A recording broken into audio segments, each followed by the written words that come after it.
وہ سوسائٹی میں کسی کی بیوی بن جائے, بچوں کی ماں بن جائے, ایک سوسائٹی کے لیے, خاندان کے لیے اچھی عورت بن جائے, اس سے کوئی غرض نہیں ہے. اچھے کی ڈیفینیشن میں یہ چیزیں شامل ہی نہیں ہے. اب او بھائی اچھا پتہ ہے آج کل کسے کہتے ہیں؟ لوگوں سے تمیز سے بات کرتا ہو اور ترقی کی بات کرتا ہو, ڈسپلن, لال بتی پہ رک جاتا ہو, گرین پہ چلتا ہو, اور ٹریفک کے قوانین کا خیال کرتا ہو. کبھی کسی کا آج تک اس نے کبھی کسی کا دل نہیں دکھایا.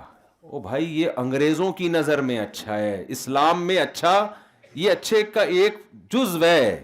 اسلام میں اچھا کیا معیار کچھ اور ہے. ٹاپک شروع سے ہی چینج ہو گیا آج تو.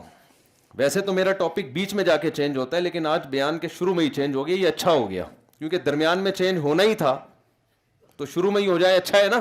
پھر اسی ٹاپک پہ چلیں گے ہم. دیکھو ہم کلمہ پڑھتے ہیں کہ نہیں پڑھتے. اگر میں کافروں میں بیان کر رہا ہوتا, میں غیر مسلموں میں, ملحدوں میں, ایتھیس لوگوں میں بیان کر رہا ہوتا تو ایک الگ بات ہے. زیادہ تر لوگوں کے سر پہ ٹوپیاں ہیں, مسجد میں بیٹھے ہیں, نماز پڑھنے آئے ہیں, تو اس کا مطلب مانتے ہیں اسلام کو. ورنہ اس سردی میں آپ کو کیا ضرورت تھی یہاں آنے کی ہے بھائی؟ سردی میں چاہے گرم پانی سے بھی وضو کریں تو پتہ چلتا ہے بہرحال کچھ تو ایمان ہے نا, کچھ تو اللہ رسول کو مانتے ہیں تبھی تو آئے ہیں نا. تو اب مجھے ایک بات بتاؤ, ہر شخص آج میڈیا پہ بھی, دنیا میں بھی, موٹیویشنل اسپیکرز بھی یہ بات کہ بھئی سوسائٹی میں اچھے افراد پیدا ہوں, ہم سب سوسائٹی کے لیے کیا بنے, اچھے. فیملی پلاننگ والے بھی کہتے ہیں 2 بچے اس لیے کہ 2 بچے ہی اچھے, وہ کہتے ہیں اچھے پیدا ہوتے ہیں, 4-8 ہوں گے پتہ نہیں کیا چرسی ہیروئن, وہ غلط کہتے ہیں. لیکن بہرحال لیبل انہوں نے بھی ایک اچھا لگایا کہ یار 2 ہوں لیکن ہوں کیا, اچھے ہوں. تو ہر آدمی اچھا اچھا اچھا اچھا کر کے, اب تو یہ اچھے کا لفظ اتنا مشہور ہو گیا ہے کہ کسی کو دھمکی بھی دینی ہوتی ہے نا تو آپ کہتے ہیں تیرے اچھے بھی میرے پیسے دیں گے, تمہارے تو اچھے بھی دیں گے میرے پیسے. اچھے کا لفظ اتنا مشہور اور اتنا اچھا سمجھا جانے لگا ہے. تو دیکھو اس میں تو ساری دنیا کا اتفاق ہے کہ انسان کو اچھا بن کے رہنا چاہیے. کیسے رہنا چاہیے؟ اچھا. لیکن اللہ کی نظر میں, اسلام کی نظر میں اچھے کا مطلب کچھ اور ہے, اور جو لوگ اسلام کو نہیں مانتے ان کی نظر میں اچھے کی ڈیفینیشن کچھ اور ہے. سمجھتے ہو گے نہیں سمجھتے؟ ہر شخص کی نظر میں نا اچھے کا مفہوم ایک الگ ہی ہوتا ہے. دیکھو یورپ میں آپ اگر رہتے ہو, آپ زنا کرو کوئی مسئلہ نہیں ہے, اب تو وہ ہومو سیکسولیٹی کو فروغ دے دیا, وہ کرو کوئی مسئلہ نہیں ہے, آپ کو برے نہیں ہو. شراب پیو برے نہیں ہو. ٹیکس جو وہاں ٹائم پہ دے دے وہ جنت الفردوس میں جائے گا. ان کے ہاں سب سے بڑا مسئلہ کیا ہے, یا بندہ ٹیکس دیتا ہے کہ نہیں دیتا. یہاں تک کہ جو آسمان میں جو انہوں نے خلائی سیارے چھوڑے ہوئے ہوتے ہیں نا, وہ سائنسدان تو چاند پہ جا رہے ہوتے ہیں, وہ بھی اگر ٹیکس دیے بغیر جائے گا تو چاند پہ جانا بھی اس کے کام ان کی قیامت کے دن نہیں آئے گا. کہتے ہیں ٹیکس چوری کیا اس نے, ایسی کی تیسی. غلط تو نہیں کہہ رہا میں؟ ہمارے یہاں ٹیکس چوری کرنا, جو چوری نہیں کر رہا ہوتا اس کو, وہ جو چوری کر رہا ہے نا وہ ہے اچھا. یعنی ہمارے یہاں تھوڑا الٹا سیٹ اپ چل رہا ہے. بیوقوف سمجھتے ہیں اپنی پوری انکم بتا کے ٹیکس دے رہا ہوتا ہے لوگ, یعنی لوگ سمجھتے ہیں, میں اس پہ نہیں کہہ رہا کہ یہ حقیقت میں اچھا ہے یا نہیں ہے, جو ہمارے یہاں کانسیپٹ ہے. تو گوروں کے ہاں, غیر مسلموں کے ہاں آپ جو مرضی کر لو بھائی, کہتے ہیں تمہارا نجی معاملہ ہے, جو مرضی کرو, شادی کرو نہیں کرو, ماں باپ کو اولڈ ہاؤس میں رکھو, گھر میں رکھو, کہنے تمہارا ہیڈیک ہے. اچھا وہ ہے جو ٹیکس بولو ٹائم پہ, ملک کی قوانین کو فالو کرتا ہوں. تو بھائی ان کو رائٹ ہے, ان کی گورنمنٹ ہے, وہ حاکم ہے, وہ جو مرضی کریں, اپنی عوام کے ساتھ جو مرضی قانون بنائیں. ہماری ایک گورنمنٹ ہے, اس کے بھی ایک لاز ہیں, اس کے بھی قوانین ہیں, ان کے ہاں بھی اچھے اور برے کا کرائٹیریا ہے.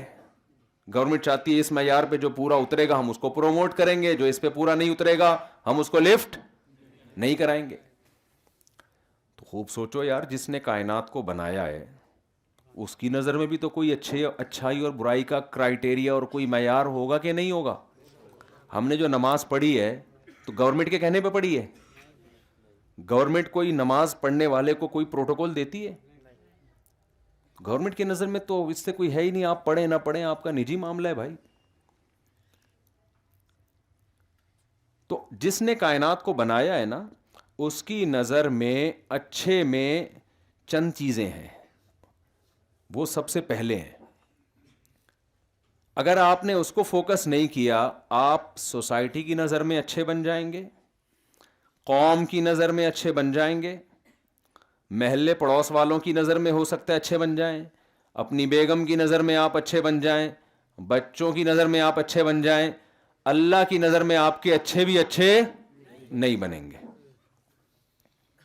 تو اب مجھے ایک بات بتاؤ, ہم مانتے ہیں کائنات کو بنانے والا اللہ ہے اور وہ اس کائنات کو ایک دن ختم کر دے گا, ٹھیک ہے نا. یہ تو جگہ, یہ تورات میں بھی اللہ نے وعدہ کیا, انجیل میں بھی وعدہ کیا, قرآن میں بھی وعدہ کیا. یہ ہمیشہ نہیں رہے گی کائنات. کائنات تو بعد میں جائے گی. ہم تو موت اپنے سامنے دیکھ رہے ہیں نا, پبلک کو مرتا ہوا تو اپنے سامنے دیکھ رہے ہیں. اب آپ کسی کو اچھا قرار دے کر بہت بڑا ایوارڈ دے دیں, بڑی عزت دے دیں اس کو, جانا اس نے بالآخر کہاں ہے بھائی؟ قبر میں جانا. تو وہ ایوارڈ سب کہاں چلے جاتے ہیں؟ انڈا موڑ پہ تو تیل لینے جاتے ہیں, مجھے نہیں پتا یہاں کہاں جاتے ہیں, معمار میں, گلشن معمار میں. تو کہتے ہیں نا یہ تو ایوارڈ گئے تیل لینے. تو سب ختم. 21 توپوں کی سلامی دو قبر والے کو, وہ اس کو نہیں, اس سے کوئی غرض نہیں ہے کہ مجھے آپ میرے مرنے کے بعد 21 توپوں کی سلامی دیں یا 22 توپوں کی سلامی دیں, یا سلامی دیں ہی نہیں, یا قبر پہ پھول ڈالیں یا نہیں ڈالیں. مرنے والے کو اس سے کوئی غرض نہیں ہوتی. میں اکثر وہ ایک واقعہ بیان کرتا ہوں نا, دیکھو اسلام کی ہدایت اگر آپ کے پاس نہیں ہے نا, تو آپ ایک قدم بھی سیدھے راستے پہ نہیں چلا سکتے. انسان عقل سے فیصلہ کرتا ہے صحیح کیا ہے غلط کیا ہے. عقل انسان کو اگر اللہ کی تعلیمات سے ہٹ کے عقل چلے گی نا, وہ ہمیشہ جہنم اور گمراہی کے راستے پہ لے کے جاتی ہے. آپ کو یاد ہوگا علی سکپارہ جنہوں نے کیٹو پہاڑ کی چوٹی سر کرنے کی کوشش کی تھی اور نہیں کر پائے, ان کی ڈیتھ ہو گئی. ان کے بیٹے کا بیان آیا تھا کہ میں اپنے باپ کا خواب پورا کروں گا. میں نے اس میں ایک کلپ ریکارڈ کروایا تھا اور میں نے ساتھیوں سے کہا کہ اللہ کرے یہ کلپ علی سگپارہ کے بیٹے تک پہنچ جائے کہ بھئی آپ اپنے ابا کے خواب کو کیوں پورا کر رہے ہو. اگر آپ یہ سمجھتے ہو کہ ابا خوش ہوں گے اس سے, تو دیکھو آپ کے یا تو یہ نظریہ ہے کہ موت کے بعد دوبارہ زندگی ہے, یا یہ نظریہ ہوگا کہ موت کے بعد کوئی زندگی. کیا خیال ہے؟ یہی دو نظریے ہیں نا. موت کے بعد والی زندگی اسلام پیش کرتا ہے, اس کی پوری ڈیٹیل بتاتا ہے. وہ ڈیٹیل دنیا میں کوئی مذہب نہیں بتاتا. آسمانی مذاہب بتاتے ہیں, یہود و نصارہ جو آسمانی مذاہب کے علاوہ مذاہب ہیں وہ نہیں بتاتے. وہ ایسی عجیب سی باتیں کرتے ہیں, اس سمجھ میں آتی نہیں ہے. یا پھر آپ کا یہ نظریہ ہوگا کہ موت کے بعد زندگی نہیں ہے. تو اگر آپ کا یہ نظریہ ہے کہ موت کے بعد کی زندگی نہیں ہے تو ابا ختم. اب آپ کیٹو کی پہاڑی چڑھنے کا رسک لیں یا نہ لیں, اس سے ابا کی صحت پہ کوئی اثر نہیں پڑے گا. یہ ہے کہ اس کام میں وہ ہو سکتا ہے جو آپ کے ابا کے ساتھ ہوا. آپ بھی اپنی زندگی سے ہاتھ دھو بیٹھو گے لوگوں کی واہ واہ کی چکر میں. لوگ جیتنے والے کو ہیرو قرار دیتے ہیں, جو اس جیت کے چکر میں مر گیا نا اس کو کوئی نہیں. ہٹلر اگر جیت جاتا نا یہ جنگ, دوسری جنگ عظیم, تو آج جرمن کا ہیرو ہوتا وہ. ابھی جرمنی میں ہٹلر کا نام لینے پر پابندی ہے. کیوں؟ ہار گیا تھا. بہت مشکل ہے میرا خیال ہے بات سمجھانا. غلط طریقے پہ چلا نا, خام خام ملکوں کو کھانا شروع کر دیا کہ میں دنیا کا ہیرو, میں یہ کروں گا, میں یوں کروں گا. جرمن سب سے اچھی قوم ہے اور پوری دنیا میں جب تک فتوحات تھیں, سبحان اللہ, جب رشیا کے صحراؤں میں گیا ہے وہاں برف فوجیوں سے برداشت نہیں ہوئی, تو جو فوج ریورس ہونا شروع ہوئی ہے تو جتنے علاقے فتح کیے تھے وہ بھی ہاتھ سے نکلنا شروع ہوئے, اور کہا جاتا ہے کہ بالآخر اس نے اپنے آپ کو گولی مار کے ہلاک کر دیا, خودکشی کی. تو اب وہ لوگ کہتے ہیں ہمیں مروانے والا یہ آدمی ہے. سمجھ میں آ رہی ہے بات؟ تو آپ K2 کی پہاڑی عبور کر لیں تو ایوارڈ مل جائے گا. مر گئے تو میرے بھائی کوئی بھی نہیں پوچھتا. تو کیوں ایسا کام کر رہے ہو جس میں زندگی سے ہاتھ دھونے کا خطرہ ہے؟ زندگی سے بڑی کوئی نعمت ہو سکتی ہے؟ میں ایک دفعہ ڈیفنس میں گیا ونس اپون اے ٹائم, تو وہاں لڑکے ویلیاں لگا رہے تھے. وہ آپ نے ساحل دیکھا ہوگا نا, سی ویو کا, تو لڑکے کیا لگاتے ہیں وہاں پہ, اب پتہ نہیں لگاتے ہیں کہ نہیں لگاتے, یہ بات ہوگی میرا خیال ہے ابھی بھی لگا رہے ہیں, یہ یعنی 2004 یا 3 کی بات کر رہا ہوں میں. تو وہ آپ کہیں کہ اگر یہ غلط ہے تو پھر کیوں گئے؟ بے وقوفوں کو دیکھنے کا اپنا مزہ ہے, حقیقت ہے, ٹھیک ہے نا. تو ہم وہاں پہنچ گئے, دیکھنے میں تھوڑی جان کا خطرہ تھا, دیکھنے میں تھوڑی جان کا خطرہ ہے. وہ ایک آدمی کی بیوی نے کہا کہ سوئٹزرلینڈ چلتے ہیں, کتنا خرچہ آئے گا؟ اس نے کہہ رہی مجھے خیال آیا کہ ہم سوئٹزرلینڈ گھومنے چلتے ہیں, تو کتنا خرچہ ہے؟ اس نے کہا کچھ بھی نہیں ہے. اس نے کہا کیوں بھائی سوئٹزرلینڈ کو؟ انہوں نے کہا خیال آنے کا کوئی خرچہ نہیں ہوتا. تو ہم ویلیاں دیکھنے گئے تھے نا, ہم کوئی لگانے تھوڑی گئے تھے. تو ہم جب وہاں گئے نا تو لڑکے لگا رہے تھے ویلیاں, اور کچھ جہاں بیٹھنے کی جگہ ہے وہاں نہیں بیٹھے ہوئے تھے, پائیدان پہ بیٹھے ہوئے تھے. وہ یوں بیٹھ کے بائک چلا رہے ہیں نا, یوں یوں یوں, یعنی کوئی بھی تمیز سے جہاں جس طرح سے بائک چلانی چاہیے اور جو بیٹھنے کی جگہ وہاں نہیں, وہاں کے علاوہ جہاں مرضی بیٹھو. تو لوگ کہہ رہے ہیں واہ واہ سبحان اللہ یار کیا زبردست. کوئی میٹر پہ بیٹھا ہوا ہے, کوئی جناب ایک ٹانگ کھڑی کر کے بائک چلا رہا ہے. تو جو بھی آڑا ترچھا طریقے سے چلا رہا ہے لوگ ماشاءاللہ واہ واہ انجوائے کر رہے ہیں. تو ہم بھی وہاں بیٹھے ہوئے, ہم نے کہا تھوڑا تفریح ہو جائے گی. سمندر پہ گئے تھے, 2-3 دوست تھے ہمارے ساتھ, ہم نے کہا تھوڑا دیکھ لیتے ہیں, پیچھے سمندر تھا, آگے یہ حرکتیں ہو رہی تھی. تو ہماری 3 دوست تھے, تینوں کی بحث چل گئی کہ یہ کام کرنے کا ہے یا نہیں ہے. میں نے کہا بس یہ دیکھ کے خوش ہونے کا ہے, کرنے کا بالکل بھی نہیں ہے, اس میں موت کا خطرہ ہے. کیوں 1% بھی رسک کیوں لیں؟ 1% بھی اگر رسک ہو تو پاگل ہے کیا؟ یا تو یہ لوگ جو خوشیاں منا رہے ہیں نا, آپ کا سر پھٹے تو یہ سلائی کرنے کے لیے بھی سارے آ جائیں گے, یہ فوراً گھر بھاگیں گے, ایمبولینس بنوائیں گے, بولیں گے چل بھائی نکل یہاں سے. ابھی ہم کچھ دن پہلے گئے نا دعوت پہ, زبردستی ایک صاحب ہمیں کھلانے کی کوشش کر رہے تھے بہت محبت سے کہ کھائیں کھائیں کھائیں. میں نے کہا بھائی آپ جو ہمیں زبردستی ٹھوس رہے ہو نا, جب بدہضمی ہوگی تو آپ ہماری کال نہیں اٹھاؤ گے. تو محبت وہ کرو جو افورڈ کر سکتے ہو. کسی کے مشورے پہ کبھی بھی ایسا مت کریں کہ اپنی صحت خراب کریں کہ اس کو خوش کرنے کے لیے کہ جی وہ اس کا دل خوش ہو جائے گا 2 لڈو اور اگر آپ کھا لیں. یہ حماقت ہے. جب آپ بیمار ہوں گے نا کبھی بھی نہیں آئے گا وہ. تو وہ ہم کیا کیا کہ ہم وہ دیکھنے لگے ساحل پہ. تو وہ جناب میں یہ بات کر رہا ہوں یہ دیکھنے کی حد تک ٹھیک ہے میرے بھائی, پریکٹیکلی میں نے کہا بے وقوفوں کو دیکھنے کا اپنا مزہ ہے, عقل مند تو نظر آتے رہتے ہیں, تو تھوڑا سا بے وقوف لوگ بھی دیکھ لیں کیا ہوتے ہیں.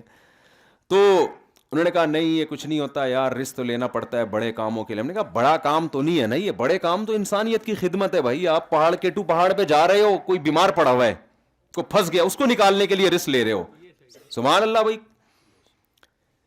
یا کوئی سمندر میں ڈوب گیا, اس کو بچانے کا رسک لے رہے ہو آپ, بشرطے کہ آپ کو تیراکی بھی آتی ہو, ورنہ 1 کے 2 ہو جائیں گے.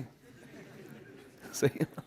وہ ایک آدمی کو 1 کے 2 نظر آتے تھے, ڈاکٹر کے پاس گیا, جی مجھے 1 کے 2 نظر آتے ہیں. کہتے ہیں آپ چاروں کو یہ بیماری ہے؟ یا اس کو 1 کے 4 نظر آ رہے تھے. تو وہ کیا کریں, چٹکلے بہت یاد آتے ہیں. ایک آدمی کو ڈاکٹر کے پاس گیا, کہنے لگا مجھے وہم ہو گیا کہ میں بندر ہوں. تو اس نے کہا پنکھے سے نیچے اتر تو میں تیرا علاج کروں گا نا, اوپر بیٹھ کے بتا رہا ہے میں بندر ہوں.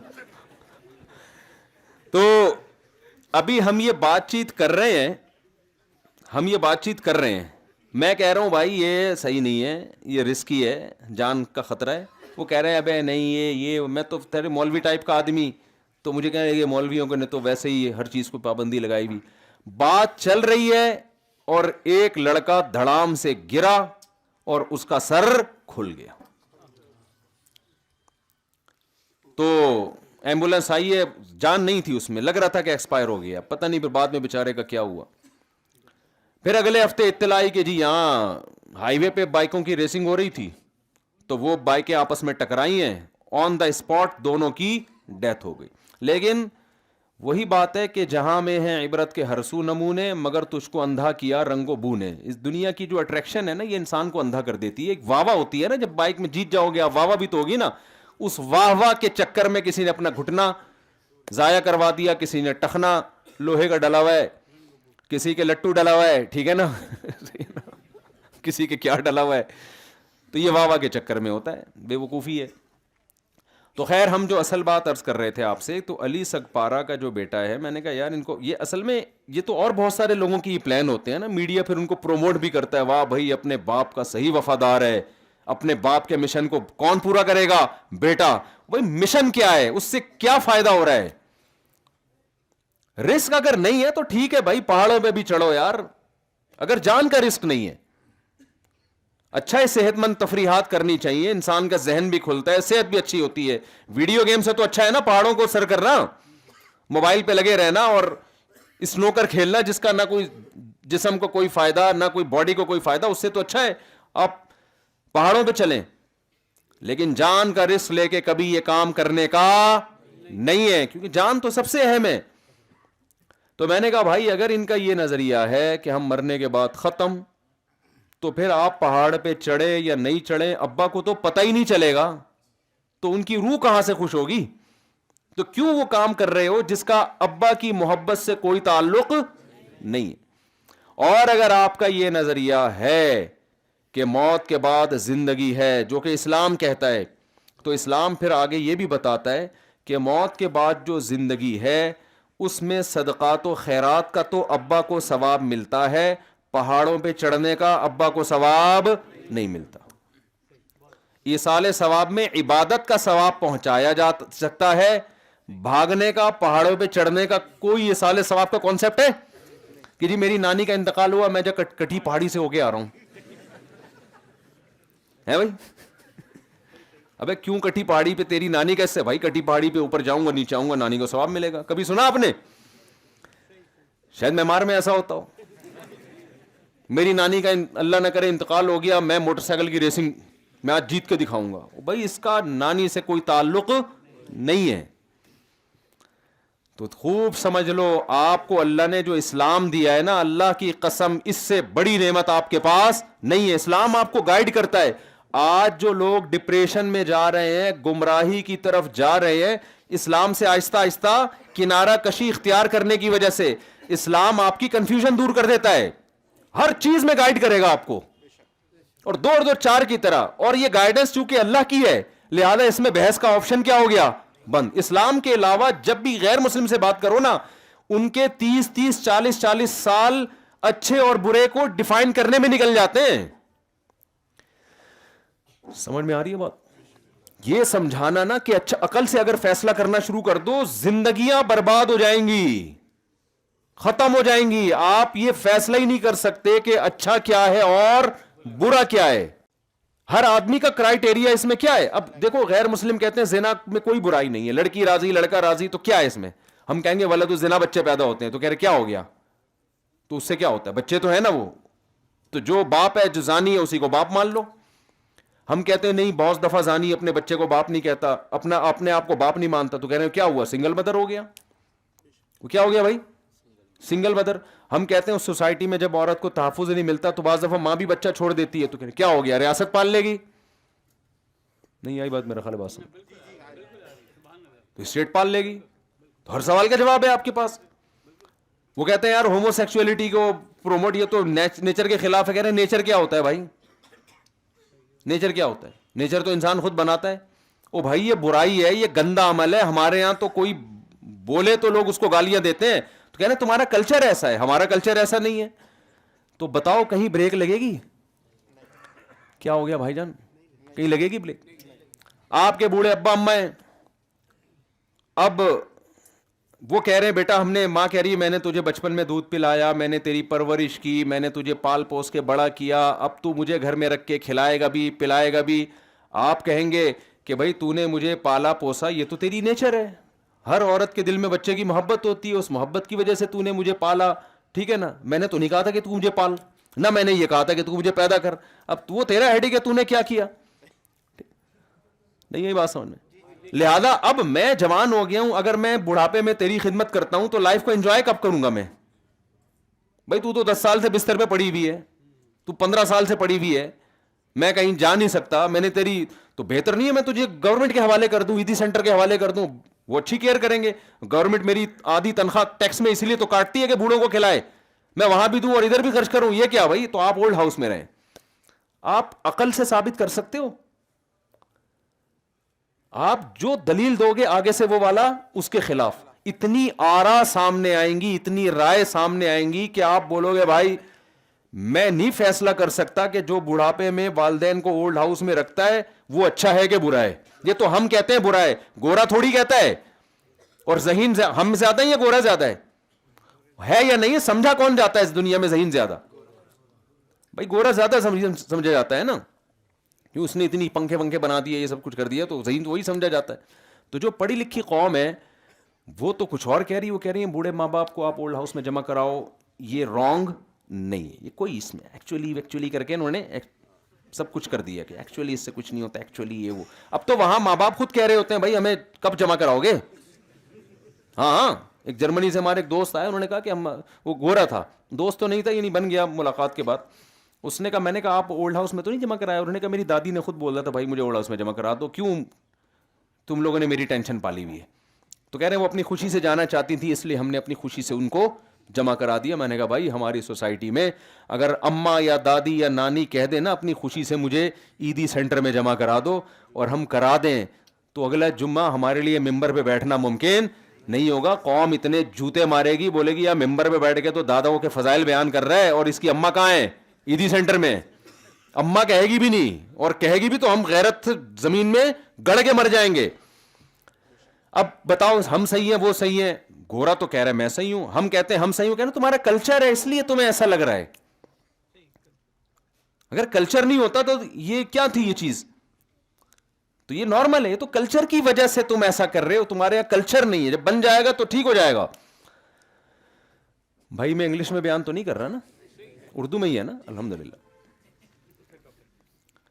اصل میں مسئلہ یہ ہے کہ لوگ آہستہ آہستہ مذہبی پابندیوں سے آزاد ہو رہے ہیں. ان کو یہ نہیں پتا ہے کہ تمہارا انجام کتنا بھیانک ہونے والا ہے.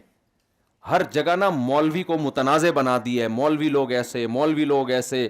اس کا مقصد مولویوں سے بغاوت نہیں ہے, مقصد اسلام سے بغاوت ہے. اسلام آپ کی سوسائٹی سے نکل گیا نا, آپ کی بریکیں فیل ہیں, بہت بھیانک انجام ہے پھر آپ کا. میں ایک مثال سے بات سمجھاتا ہوں پھر آگے چلتا ہوں. یہ دفعہ میرا کہیں بیان ہوا کہ دین کے علم کی اور دینی مدارس کی ضرورت کیا ہے سوسائٹی میں. میں نے ان سے کہا وہ سوسائٹی جس میں سب کچھ ہے مولوی نہیں ہے, اور وہ سوسائٹی جس میں کچھ بھی نہیں ہے صرف مولوی ہے, تو دونوں کا فرق دیکھ لو. ہمارے یہاں کرپشن بھی ہے الحمدللہ دبا کے, چور اچکے قسم کے حکمران میجورٹی وہ مسلط ہے ہمارے اوپر, ایسا ہی ہے نا. اور اللہ بھلا کرے آپ کا کوئی نظام ہی نہیں ہے نا, سسٹم ہی نہیں ہے. جو تباہی ہماری سوسائٹی میں, ہمارے ہاں اگر کچھ خیر ہے نا تو صرف مذہب کی وجہ سے ہے, اسلام کی وجہ سے. میں ایک اور آسان مثال سمجھاتا ہوں. یورپ میں ہم گئے, تھائی لینڈ میں بھی ہمارا سفر ہوا, بہت سارے ملکوں میں ہسپتالوں کا نظام بڑا ہی خاندانی ہے, کیونکہ ہم یہاں اپنے گورنمنٹ کے ہسپتال دیکھ کر گئے تھے. ہمارے گورنمنٹ کے تو ہسپتال ہوتے ہیں, تو جس کو مارنا ہو آپ لے جائیں فوراً اس کو, وہاں پہ بیمار کو لے جائیں. پان کی پیکیں اور تکیے, پتہ نہیں کتنے سروں پہ وہ تکیے استعمال ہو رہے ہیں, کس کس کی جوئیں نے وہاں ٹریولنگ کی ہے, اور کس کس کے پسینے وہاں پر نکلے ہیں. بہت ہی عجیب سا ایک منظر ہوتا ہے. اور یعنی کینسر کا جو پیشنٹ ہے نا وہ لائن میں ایسے کھڑا ہوتا ہے جیسے گولا گنڈا لینے کے لیے, گولے گنڈے کی ریڈی پہ جس طرح سے لائن میں لوگ ہوتے ہیں نا, ایسے کینسر والے کا بھی ایسے علاج ہو رہا ہوتا ہے. یہ آپ بتاؤ عوام کا قصور ہے, یہ گورنمنٹ کا قصور ہے, حکومت کا قصور ہے. پھر کہا جاتا ہے فری علاج ہے, لیکن فری وری دو قسم کے خرچے دبا کے ہوتے ہیں. ایک خرچہ تو سچی مچی کی دوائیں ہیں جو آپ کو واقعی ضروری ہیں, ان دواؤں کا الگ خرچہ, اور ایک جو جھوٹی موٹی کی دوائیں ہیں جو ڈاکٹر کے تعلقات ہیں میڈیکل اسٹور والے سے, کیونکہ میڈیکل اسٹور والا ڈاکٹر کا ماموں ہے, تو لہذا وہاں سے ایک الگ کمپنی کی جو دوائیں. اور تیسرا ایک اور خرچہ جو میڈیکل ریپ والے دے رہے ہوتے ہیں کہ ہماری دوا بکوائیں آپ. یہی دوا سستی مل رہی ہے لیکن میڈیکل ریپ والے تھوڑا مہنگی, کیونکہ پھر ڈاکٹروں کو تحفے تحائف ملتے ہیں. تو 3 قسم کے خرچے عوام کی پر ڈالے جاتے ہیں. سمجھ میں آ رہی ہے بات؟ آپ جب جاتے ہیں باہر ملکوں میں, تھائی لینڈ کا ہاسپٹل ایسا خوبصورت, ایسا خاندانی, میں آپ کو بتاؤں ایک صحت مند آدمی کا دل کرے کہ یار کاش میں بیمار ہو کے یہاں لیٹ جاؤں. وہ چائنا میں کسی نے کہا نا کہ چائنا والے دوسری شادی کیوں نہیں کرتے, تو کسی نے کہا ان کو پتا ہے دوسری بھی پہلی کی جیسی شکل کی ملے گی, تو وہ اس لیے نہیں کر رہے ہوتے. یہ بار بار نا ہل رہا ہے اور یہ پیچھے سے مجھے تنگ کر رہا ہے بہت, ایسے نہیں کرتے. تو اب آپ مجھے بتاؤ, وہاں علاج فری اور اتنا وی آئی پی علاج ہے کہ آپ کی سوچ, لیکن یہ سارا خرچہ کون اٹھا رہی ہے؟ گورنمنٹ, پبلک نہیں. ہمارے ہاں گورنمنٹ کے ہسپتالوں میں چلے جاؤ, لیکن وہ آپ انڈس ہاسپٹل چلے جاؤ, آغا خان کے اسٹینڈرڈ کا علاج ہو رہا ہے, خرچہ سارا کون اٹھا رہی ہے؟ عوام, پبلک. سمجھ میں آ رہی ہے بات؟ اس سے کیا پتا چلا؟ ہماری حکومتیں کرپٹ ہیں, عوام اچھی ہے, ان کی عوام اتنی اچھی نہیں ہے, حکومتیں کیا ہیں؟ اچھی ہیں. تو جب آپ نیشن کو نیشن سے کمپیئر کرو گے نا, تو پبلک کو پبلک سے کیا کرو, گورنمنٹ کو گورنمنٹ سے مت کیا کرو.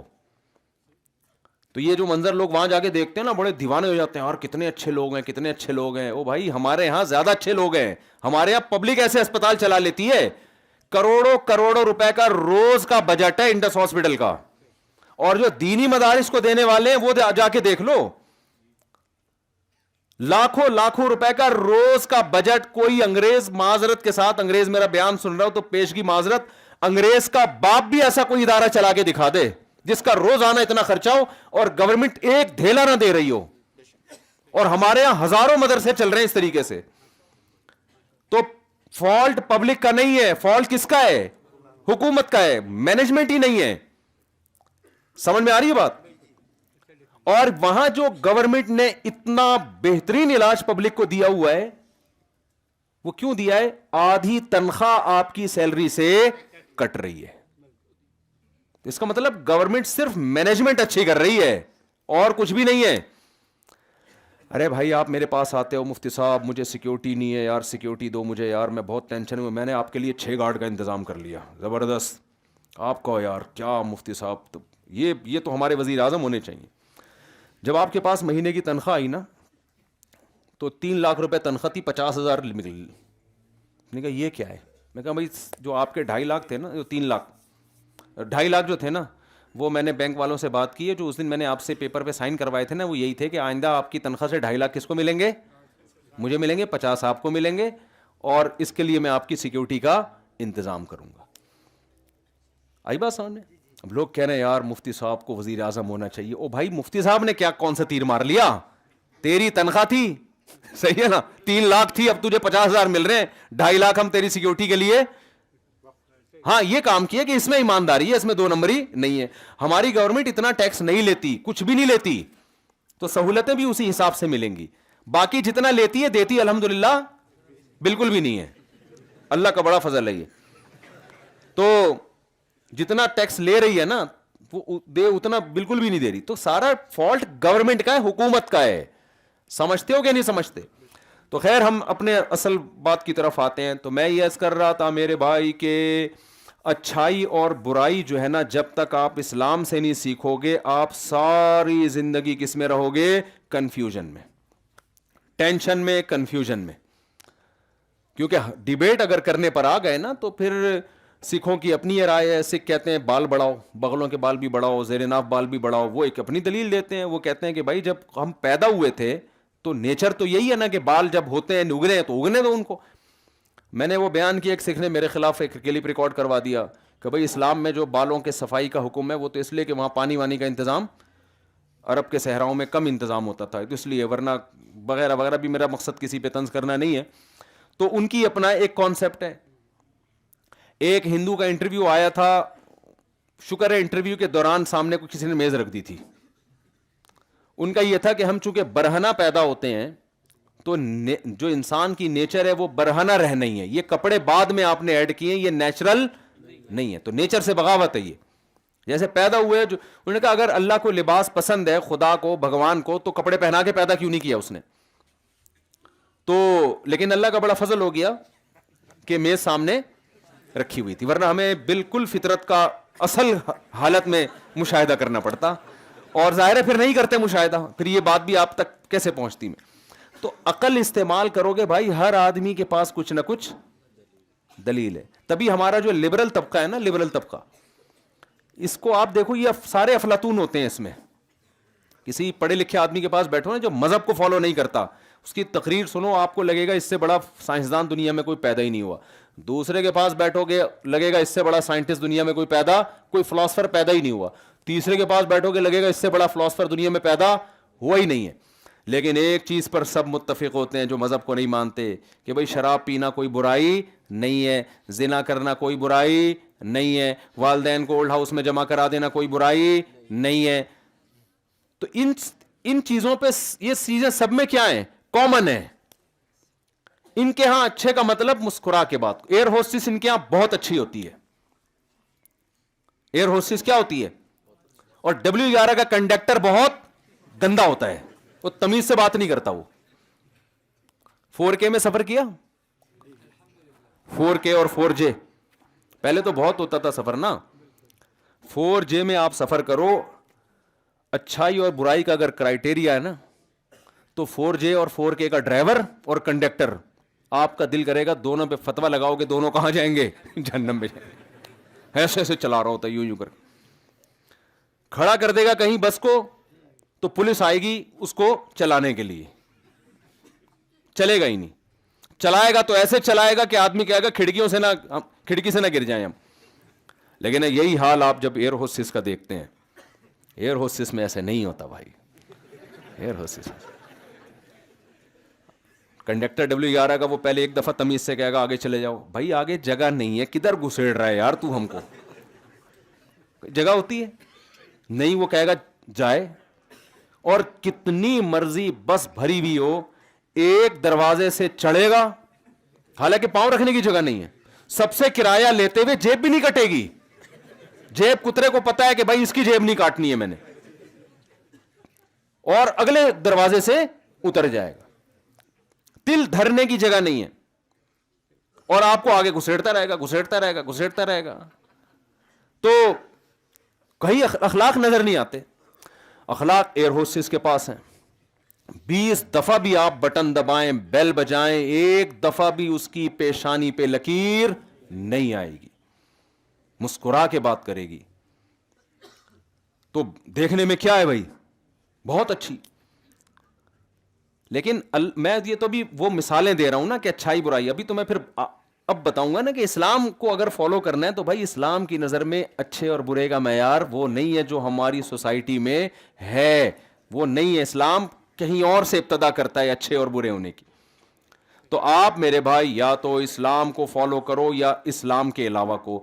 ہم نظریاتی طور پر اسلام کو فالو نہیں کر رہے, ہم اسلام کو صرف اتنا فالو کر رہے ہیں جتنا کلچر ہمیں اجازت دیتا ہے.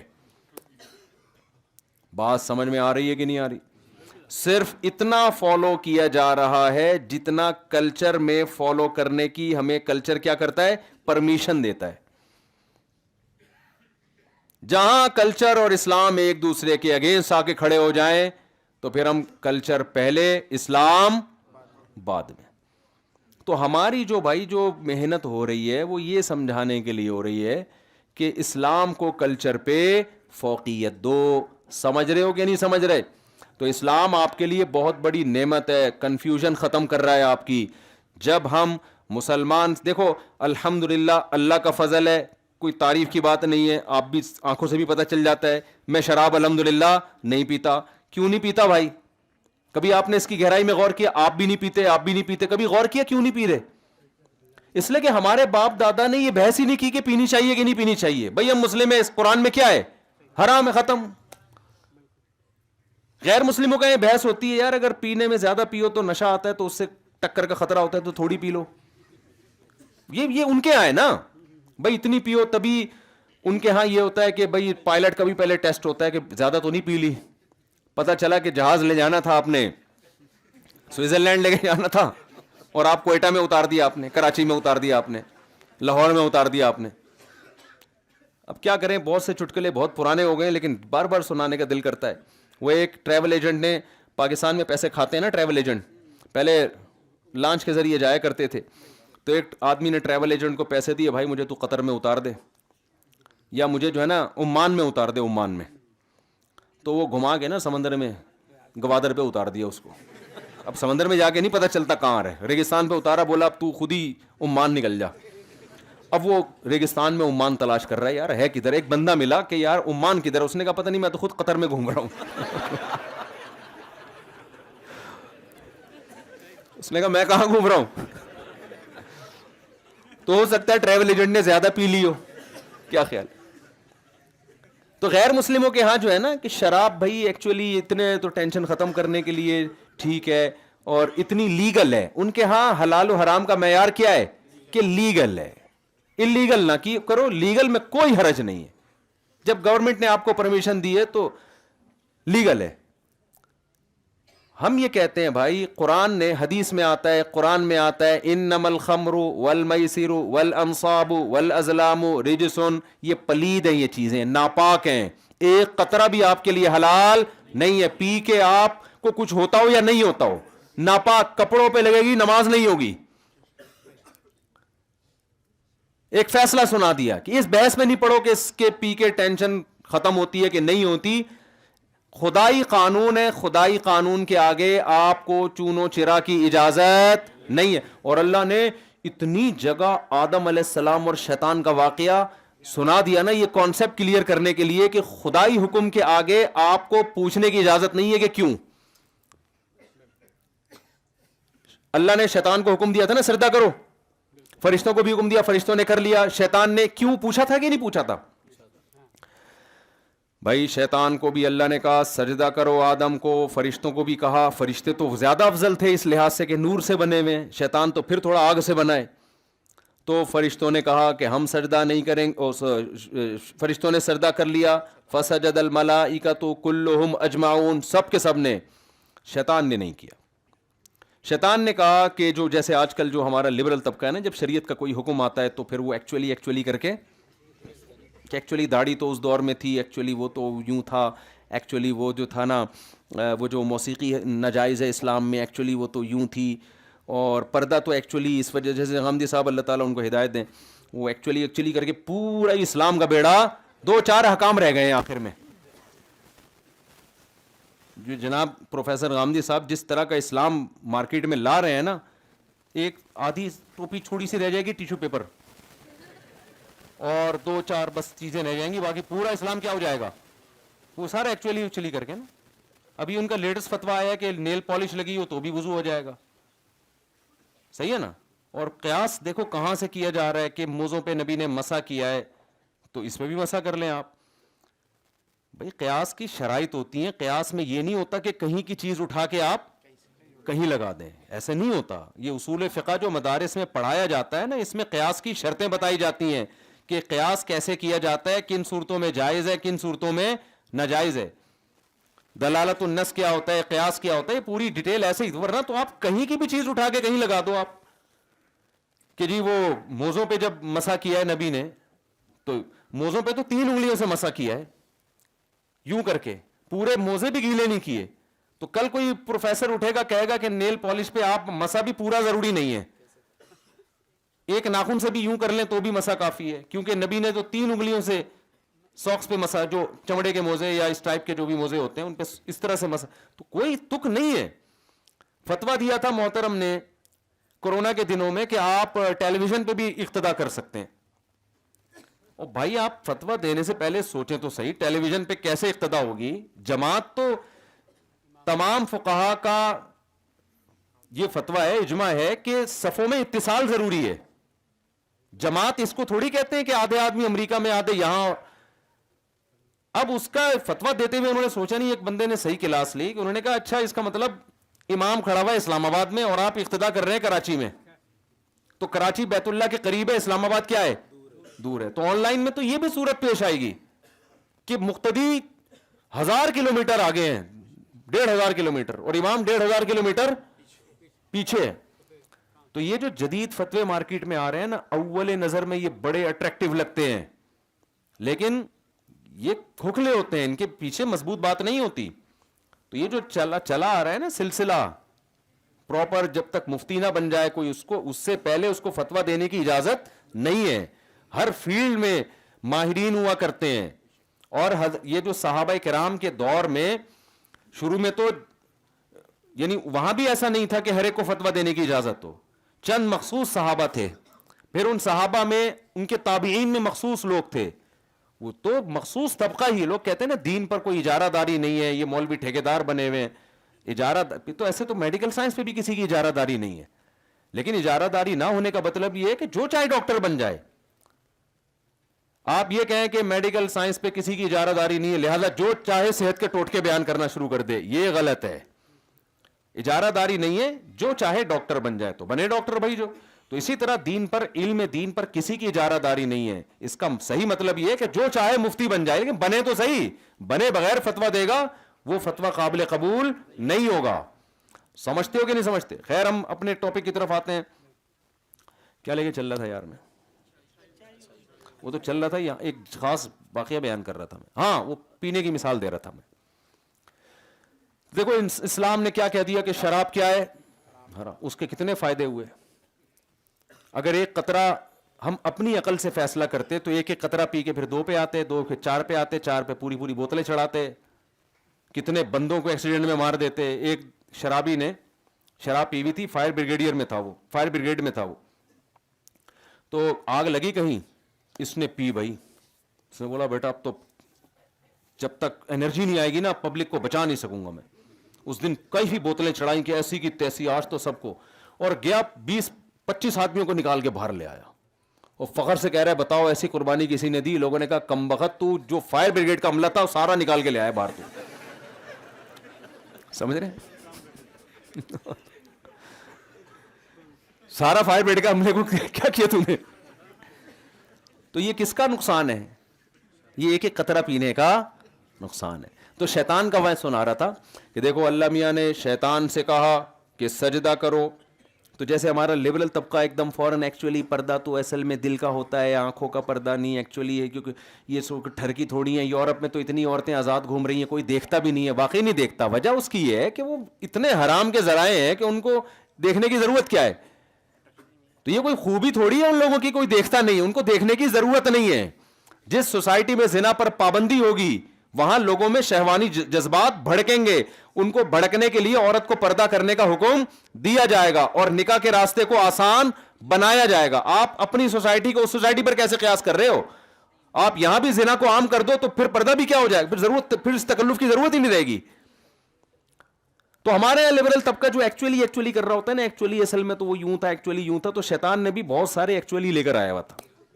شیطان کو اللہ نے کہا تو نے سجدہ کیوں نہیں کیا؟ شیطان نے کہا ایکچولی بات اصل میں یہ ہے کہ اس کو تو نے مٹی سے بھی نہیں, قرآن کہتا ہے سڑے ہوئے گارے سے, حمئم من صلصال مسنون, جس میں بدبو آ رہی تھی. جیسے ماں کے پیٹ میں جب بچہ بنتا ہے نا, ابتدائی مراحل میں انتہائی بدبودار ہوتا ہے. تو قرآن کہہ رہا ہے ہم نے اس مٹی کو سڑایا ہے. سڑی ہوئی مٹی کو کہتے ہیں ہما, اور مسنون آگے اسی کی تاکید. سڑی ہوئی مٹی کو یعنی مٹی کو ایک ایسے پروسیس سے گزارا ہے کہ اس میں سڑان پیدا ہوئی ہے, اس کے بعد آدم علیہ السلام وجود میں آئے ہیں. تو شیطان نے کہا ایکچولی بات یہ ہے کہ ان کا جو میٹیریل ہے نا جس سے یہ بنائے گئے ہیں وہ اتنا اچھا نہیں ہے کہ میں جو آگ سے بنا ہوا جس میں اسمیل نہیں ہوتی, بدبو نہیں ہوتی, دھوئیں میں تو ہوتی ہے, تو جس چیز کی دھواں ہے اس میں, آگ میں تو بذات خود نہیں ہوتی نا.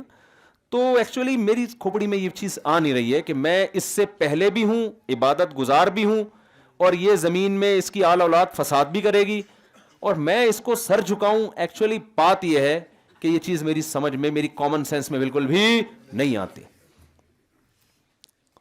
تو اللہ میاں کو بھی چاہیے تھا کہ شیطان کو دلائل سے جواب دیتے. کیا خیال ہے؟ ہم ہوتے تو ہم اللہ میاں کو کہتے, مشورہ دیتے کہ اللہ آپ دلائل سے شیطان کو سمجھائیں کہ بھئی بات اصل, یہ اللہ ہمارے ذمہ لگا دیتے کہ تم بتا دو. ہم شیطان کو کیا کہتے ہیں, ایکسکیوز می سر, بات یہ ہے کہ تھوڑی بات سمجھنے کی کوشش کریں. بات اصل میں یہ ہے کہ ٹھیک ہے آپ آگ سے بنے, یہ سڑے ہوئے گارے سے بنا, لیکن خدا کے آپ پر احسانات اتنے زیادہ ہیں. اللہ نے آپ کو بنایا نا آگ سے, آپ خود سے تھوڑی بنے ہو. تو جس اللہ نے بنایا ہے بھائی, جب وہی آرڈر دے رہا ہے تو پھر اس کے آرڈر کے مقابلے میں آپ یہ کیوں ایکچولی لگا کے رکھا ہوا ہے آپ نے. شیطان آگے سے جواب دیتا کہ میں مانتا ہوں اللہ نے بنایا, لیکن جب اللہ کو مجھے اس کو سجدہ ہی کروانا تھا تو مجھے بھی مٹی سے بنا دیتا. بتاؤ قیامت تک کسی کا باپ بھی اس عقدے کو حل کر سکتا تھا؟ آپ کا ایکچولی, وہ دو ایکچولی لگا دیتا, ایکسکیوز بھی لگاتے, وہ اس کے بعد ہوتا پھڈا, ہاتھا پائی, لڑائی, جنگ, توپے, بم, یہ نتیجہ نکلتا آخر میں. دلائل سے دنیا میں ہر آدمی بات کو نہیں سمجھتا. دلائل کی دنیا میں چھوڑ دو گے پاگل ہو جاؤ گے. کسی حد تک تو دلائل چلتے ہیں, اس کے بعد اپنی عقل کے گھوڑے وہ ان کو لگام دینی پڑتی ہے کہ بس بھائی آگے نہیں, اس سے آگے جانے کی اجازت نہیں ہے. وہ کیا ہے, جب انسانوں میں آپس میں ڈیبیٹ ہوگی دلائل کے انبار لگا دو, جہاں خدا کا معاملہ آئے گا وہاں اپنی عقل کو بچھا دیا جائے گا زمین پہ. بھائی خدا نے کہہ دیا بس, اللہ سے آگے ہماری عقل نہیں ہو سکتی. تو یہ ہم لوگوں کو بے وقوفی کی ترغیب نہیں دے رہے کہ عقل استعمال ہی نہ کرو. ہم کہتے ہیں انسان کوئی فلسفہ لے کر آتا ہے, آپ بھی ایک فلسفہ پیش کرو. انسان کوئی بات کرتا ہے, آپ بھی دلائل کی دنیا میں رد کرو. جہاں بات اللہ کی آئے گی, گاڈ کی آئے گی, گاڈ نے کہہ دیا, اب آگے بحث کا آپشن آپ کے پاس ختم ہو گیا ہے. تو اللہ میاں نے شیطان کو دلائل نہیں سمجھائے کہ نہیں یہ تو یوں ہے تو یوں ہے, دیکھ میں نے تجھے. اللہ میاں نے شیطان کو کیا کہا, فخرج منہا انک رجیم. تیری جو دلیل ہے نا کہ میں انا خیر منہ, اللہ یہ نہیں کہا کہ نہیں تو خیر نہیں ہے, تو بدتر ہے, خیر تو آدم ہے, یہ کچھ بھی نہیں اللہ نے کہا. اللہ میاں نے اس کو یہ کہا کہ تو یہاں سے نکل جا.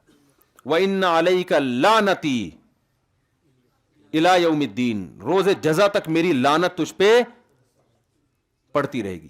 شیطان کو چاہیے تھا جب خدا کو اس غضب کی حالت میں دیکھا تو اپنی بات سے رجوع کرتا, لیکن شیطان کا جو لبرل پنا ہے نا, جو اس کو پڑھا لکھا ہونے کا جو ایک ناز تھا کہ میں پڑھا لکھا ہوں اور میں کیوں خدا کی بات مانوں, اس تکبر نے اس کو کیا کر دیا, ہلاک. جب دیکھا کہ اللہ غضب میں آ کے نکال رہا ہے. دیکھو ایک بیٹا باپ کے سامنے اونچی آواز سے بات کرتا ہے, باپ کہتا ہے بیٹا جو بھی ہے اپنی آواز کیا کرو پست. بیٹا جواب میں کہتا ہے کہ میں بات صحیح کر رہا ہوں, مجھے کوئی نہیں روک سکتا. تو باپ بعض دفعہ غصے میں آتا ہے اور تھپڑ لگا دیتا ہے, یہ کہتا ہے نکل جائے یہاں سے. عقل مند بیٹا ہوگا کہے گا یار ابا کو آج میں نے زیادہ غصہ دلا دیا, اب اس بحث میں پڑے بغیر کہ صحیح کون ہے غلط کون ہے, اب کیا کرو ابا کو منانے کی کوشش. لیکن متکبر فرعون کیا ہوگا, وہ باپ کے سامنے یا ماں کے سامنے تواضع کے بجائے اور زیادہ اکڑ دکھائے گا, جو کہ مارکیٹ میں آج کل چل رہا ہے. باس کے سامنے یہ جھکے ہوئے ہوتے ہیں ماشاءاللہ.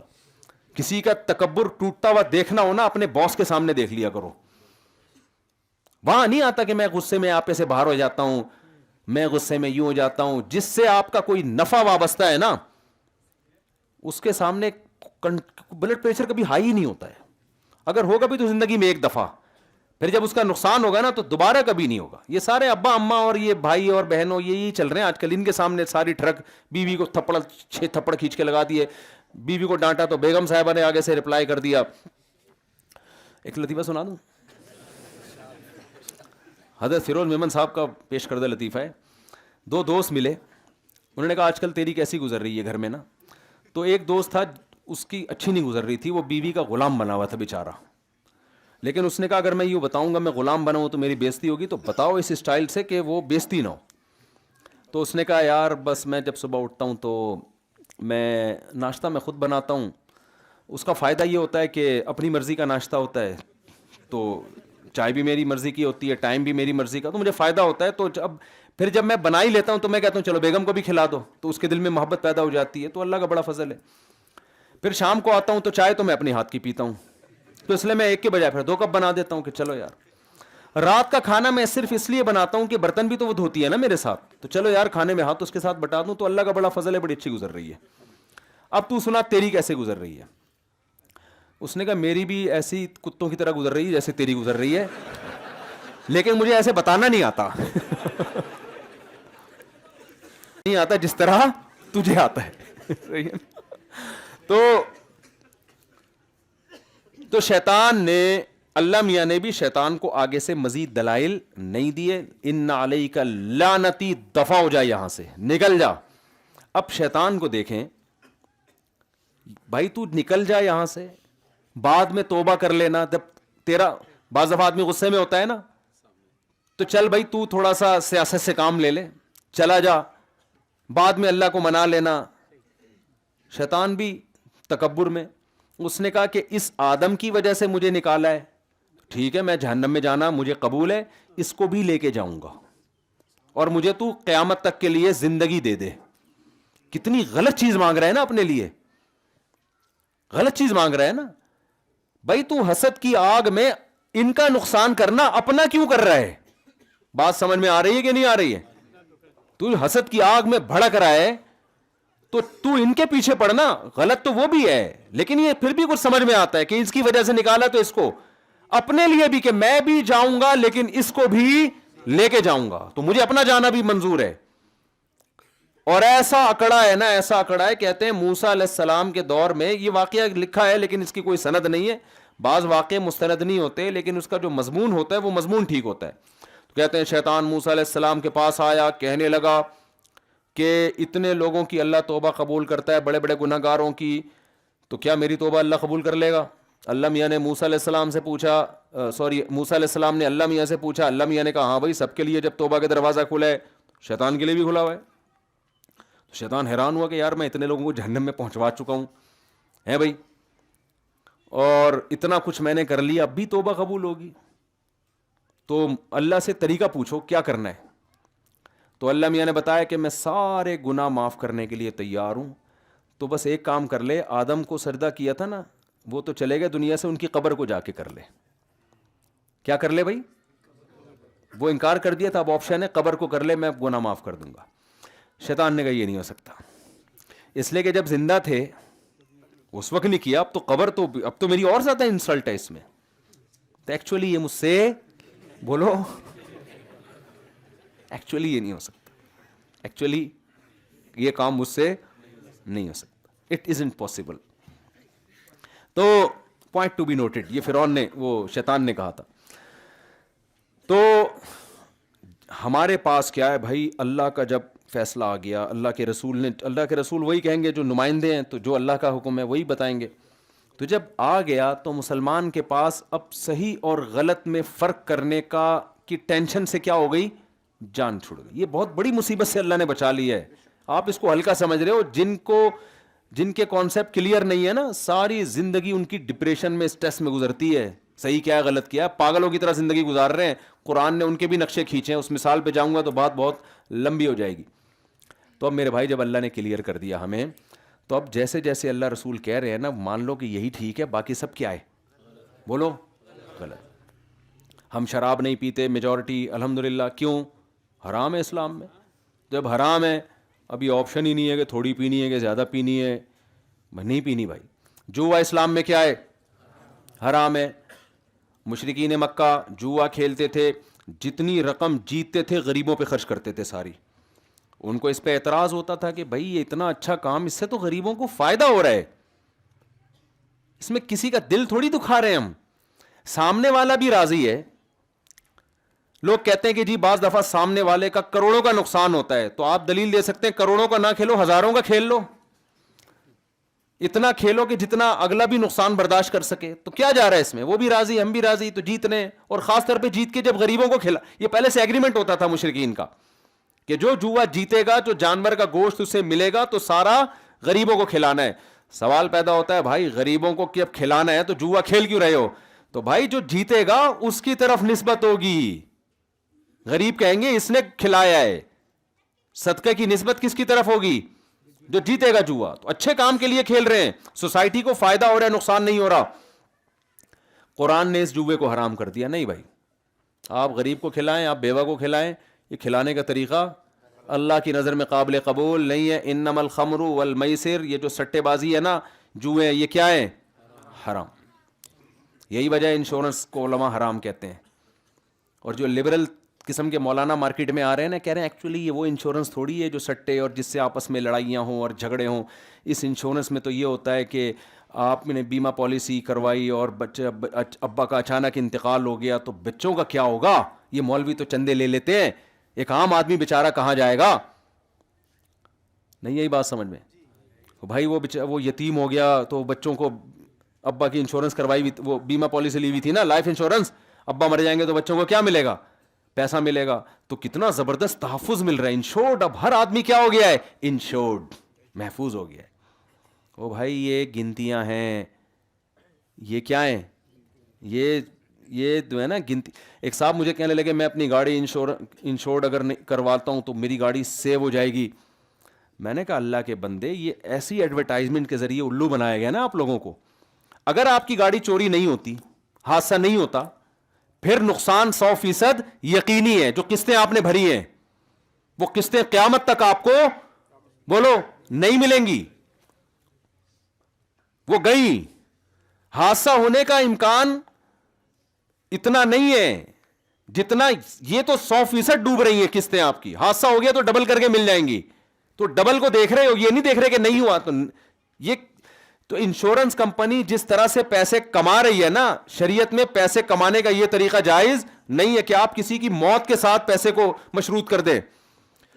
دیکھو میں آپ سے 1 کروڑ روپے لیتا ہوں, انشورنس کمپنی میں یہی ہو رہا ہے, اور اگر فائدہ ہو بھی رہا ہے, انسانیت کا فائدہ بھی ہو رہا ہے, تو میں نے تو بتایا نا کہ جب جوا ہے یا سود ہے, بعض دفعہ لوگ کہتے ہیں کہ انشورنس کمپنی میں پیسے ڈوبتے نہیں ہیں, وہ تو پروفٹ کے ساتھ ساری رقم لوٹا دیتی ہے, تو وہ سود ہے پھر وہ.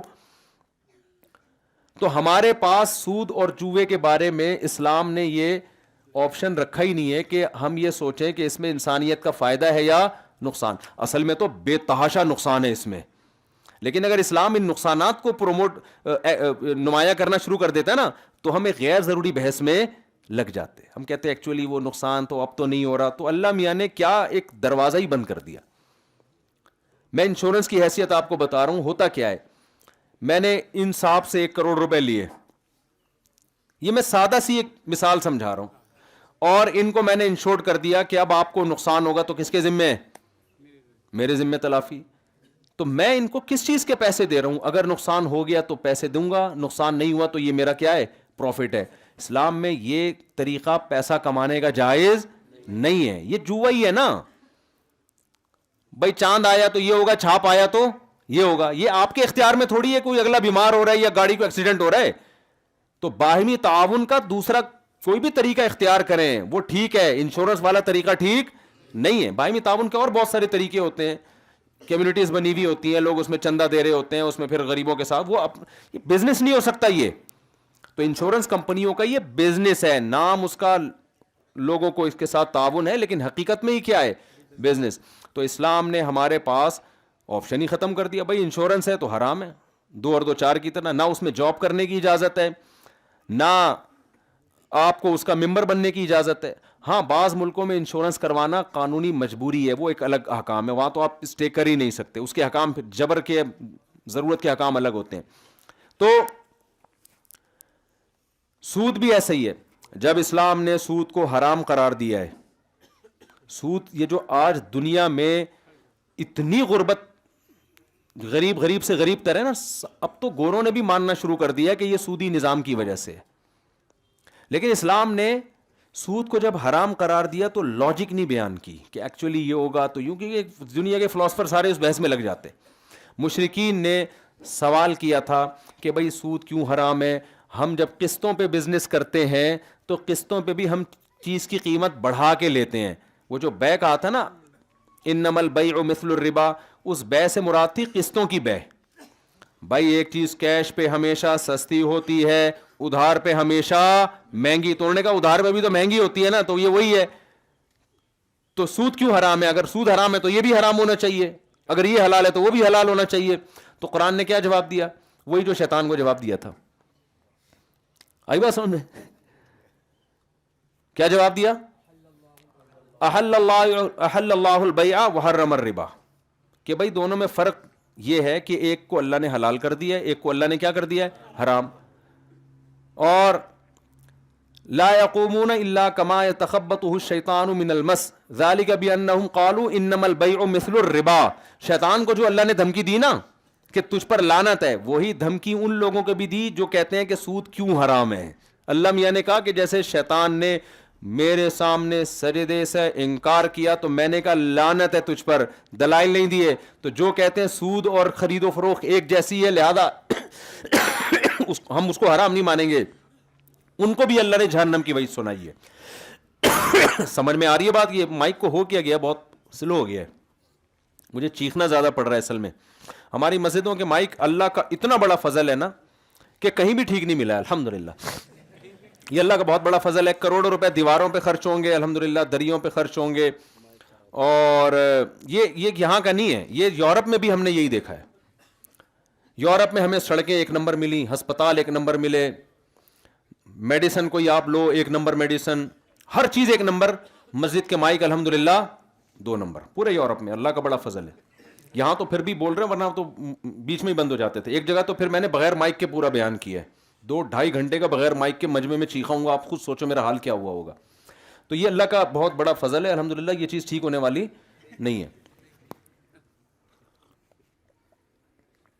تو ہم بات کو جلدی سے سمیٹ کے ختم کرتے ہیں. یہ میں اس لیے تنبیہ کر رہا ہوں کہ خدا کے بندو سب سے پہلا پیسہ لگاؤ مائک کے اوپر. 3 نمازیں جہری ہیں جن میں تلاوت سننے کو ملتی ہے، جمعے کا بیان ہوتا ہے. دیواریں اینٹیں بات کی چیزیں، اگر دیواریں اینٹوں کی وجہ سے مسجد کی عظمت ہے تو پھر مومن پنک میں چلے جاؤ یا شیرٹن ہوٹل میں چلے جاؤ، وہاں کی دیواریں مسجد کی دیواروں سے زیادہ خوبصورت ہوتی ہیں. سمجھتے ہو؟ تو اللہ میاں نے کیا کہا بھائی، انما البیع مثل الربا. یہ لوگ کہتے ہیں خرید و فروخت میں اور سود میں ایکچولی کیا فرق ہے؟ تو اللہ نے فرمایا لا یقومون الا کما یتخبطه الشیطان من المس. یہ جب پتہ چلے گا جب قبروں سے یہ لوگ زندہ ہو کے اٹھیں گے، اس وقت جو ان کی بوکھلاہٹ ہوگی نا اس سے پتہ چلے گا کہ کیا فرق ہے. تو اللہ میاں نے یہاں دلیل سے جواب بولو نہیں دی، اور اللہ کو ضرورت بھی نہیں ہے، کیونکہ اللہ بھی اگر ایکچولی کر کے سمجھانا شروع کر دے تو پھر اللہ میں اور مخلوق میں فرق کیا رہ گیا؟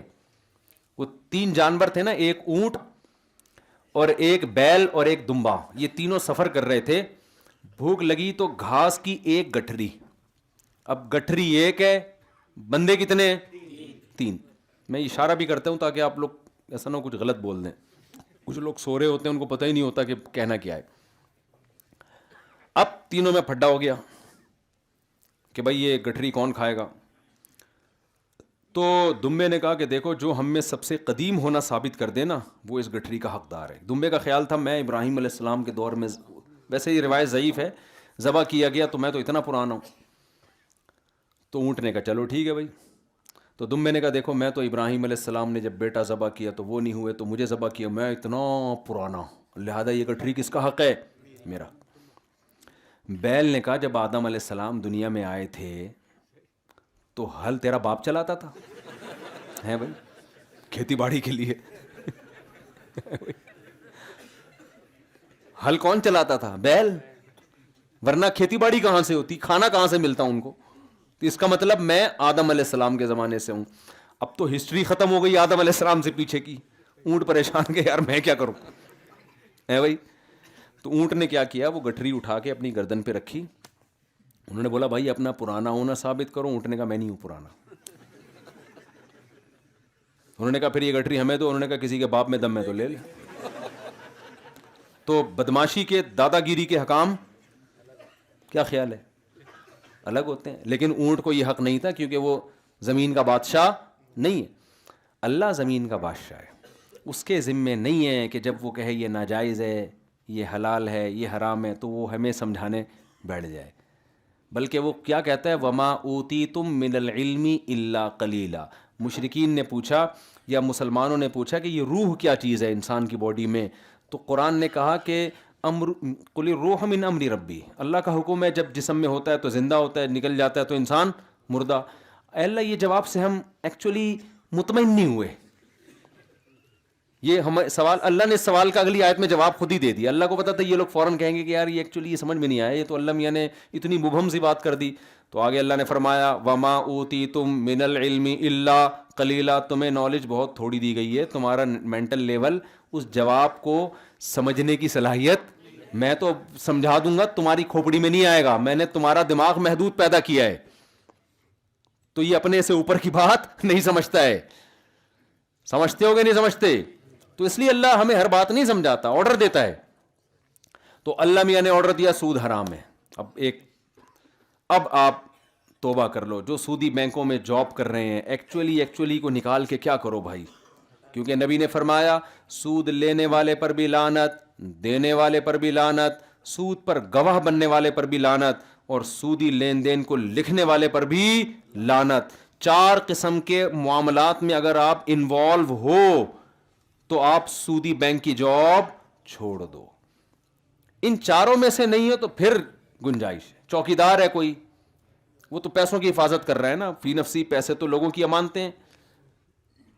یا کوئی گیس بجلی کا بل جمع کرنے کے لیے بیٹھا ہوا ہے, وہ ایک الگ چیز ہے. لیکن ان چاروں معاملات میں سے کسی میں بھی آپ انوالو ہو, یا لوگوں کو ترغیب دے دے کے اکاؤنٹ کھلوا رہے ہو سودی اکاؤنٹ, تو وہ الدال علی الخیر کفاعلی ہے. نیکی کی طرف رہنمائی کرنے والا بھی ایسے جیسے کرنے والا, تو برائی کی طرف رہنمائی کرنے والا بھی ایسے جیسے.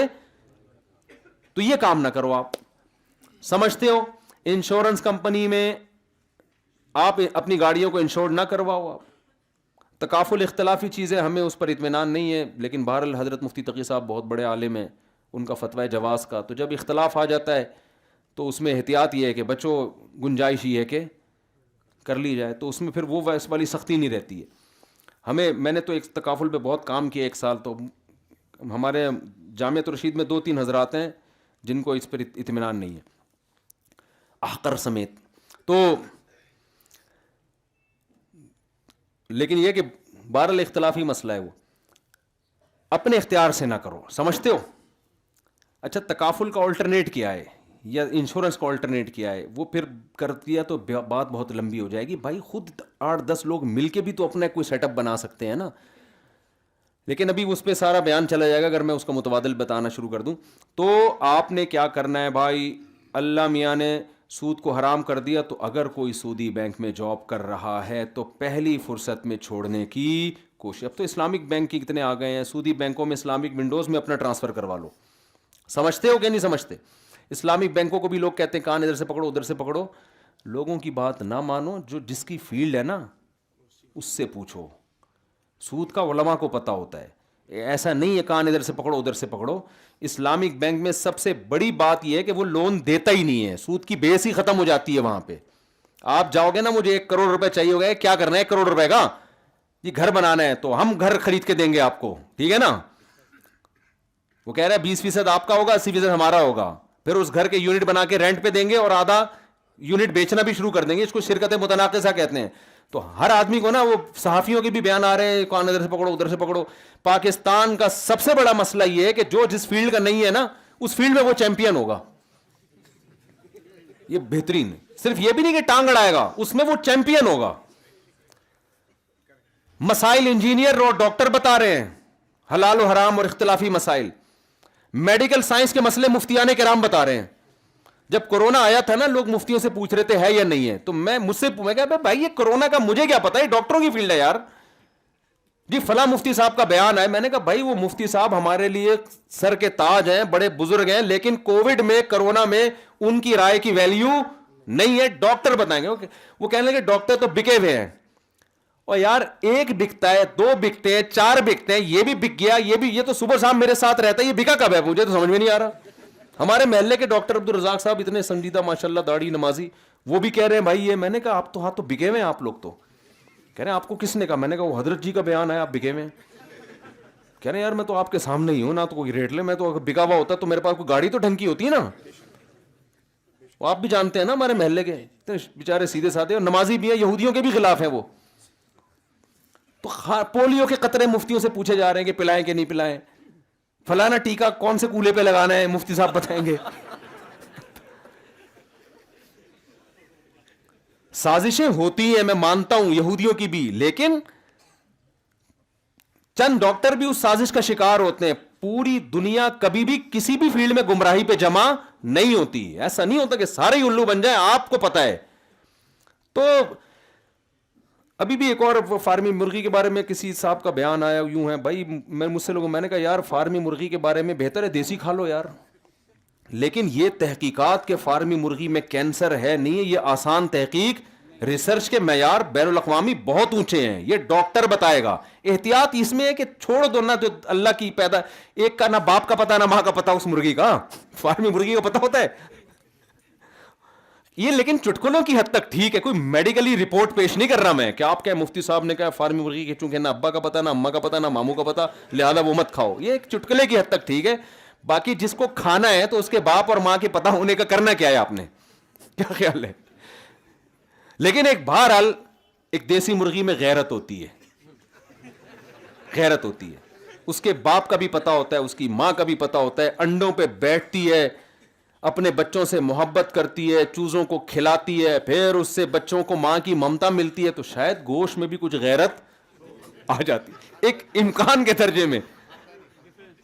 یہ ایک روحانی دلیل ہے, ٹھیک ہے نا. اور فارمی مرغی نہ اس کو ماں کی ممتا ملی, مشین میں انکیوبیٹر میں پیدا ہوئی, وہ آج تک کوئی ماں کی نہ ممتا ملی, نہ اس کے ابا کا پتا نہ اما کا پتا, شروع سے ہی ٹیکے ٹھکنا کیا ایسا ہی ہوا ہے نا, اتنی اسپیڈ سے یہاں تک ہو گئی. اچھا میں نے پہلے ان لوگوں سے پوچھا یہ جو فارمی مرغی والے, میں نے کہا یار یہ 6 مہینے میں اتنی بڑی کیوں ہو جاتی ہے, اس کا مطلب کوئی فیڈ میں کچھ ملا رہے. انہوں نے کہا نہیں ہم کچھ نہیں ملاتے, یہ نسل ہی ایسی ہوتی ہے نا, کراس بریڈنگ کر کر کے ایسی نسل. لیکن یہ بات بھی اتنی مزے کی لگتی نہیں ہے, کیونکہ یہی بچہ جب آپ اپنے ڈڑمے میں پالتے ہو تو اتنی اسپیڈ سے بڑا نہیں ہوتا. وہ اتنے کا اتنے, جیسے ایک آدمی نے ٹھگنی عورت سے شادی کر لی, بیچاری چھوٹا کتا, تو بچے بڑے ہی نہیں ہو رہے تھے نا. تو وہ ایک دن اس کی ماں بچوں کو کھلا رہی ہے, بیٹا کھا لو بڑے ہو جاؤ گے. وہ تب کے کہتا ہے غصے میں یہ بڑے نہیں ہوں گے, کہہ رہا ہے ان کے ساتھ کے پودے لایا تھا وہ بڑے ہو گئے ہیں, یہ اور چھوٹے ہوتے چلے آ رہے ہیں. تو یہ فارمی مرغی والے کہتے ہیں کہ ان کی نسل ایسی ہے کہ یہ اتنی, لیکن بہرحال ہم نے کی وہ بات نہیں, واللہ عالم. پھر بھی میں کہتا ہوں یہ ریسرچ نہیں ہے, یہ لطیفوں کی حد تک بہت اچھی تحقیق ہے. تو ہم بھی احتیاط کر کے دیسی کھا لیتے ہیں, اچھی بات ہے, لیکن اس کو ریسرچ نہیں کہو. ریسرچ کرنا, جو ریسرچ سینٹر کھلے ہوئے ہیں نا, ڈاکٹر ہیں, یہ ان کی فیلڈ ہے, سمجھتے ہو. تو ڈاکٹروں سے جب, جو جس نے, ہر ڈاکٹر بھی نہیں ہے جس نے پراپر ریسرچ کی ہے. یہ فارمی مرغی کے بارے میں بڑا مشہور تھا کہ کینسر پھیلاتی ہے. میں نے کینسر کے بہت بڑے اسپیشلسٹ ہیں, ان سے رابطہ کیا, وہ کینسر کے ڈاکٹروں کو پڑھاتے ہیں اور ریسرچ کر رہے ہیں. وہ کہتے ہیں بھائی اب تک کوئی ریسرچ سے کوئی ثابت نہیں ہوا ہے کہ اس کی وجہ سے کینسر ہوتا ہو. تو انہوں نے کہا ہو سکتا ہے ہوتا ہو, لیکن ریسرچ میں ایسی کوئی بات نہیں ہے. تو ہر آدمی دوسرے کی فیلڈ میں کیا کر رہا ہے, پاکستان میں یہ سہولت ہے, باقی کسی دنیا میں کہیں بھی نہیں ہے. یہ ہر آدمی دوسرے کی فیلڈ میں کیا کر رہا ہے.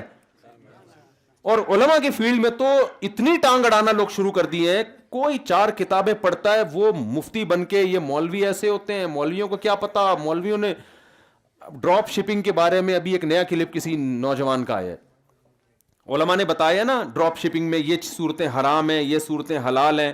وہ محترم نے 2 حدیثیں پیش کی اور پھر علماء پہ رد کرنا شروع کر دیا کہ ایکچولی وہ جو قبضے سے پہلے نبی نے چیز کو بیچنے سے منع کیا ہے, وہ تو اس لیے منع کیا تھا کہ بعد میں جب ہم خریدیں گے پتہ نہیں کتنی مہنگی ملے.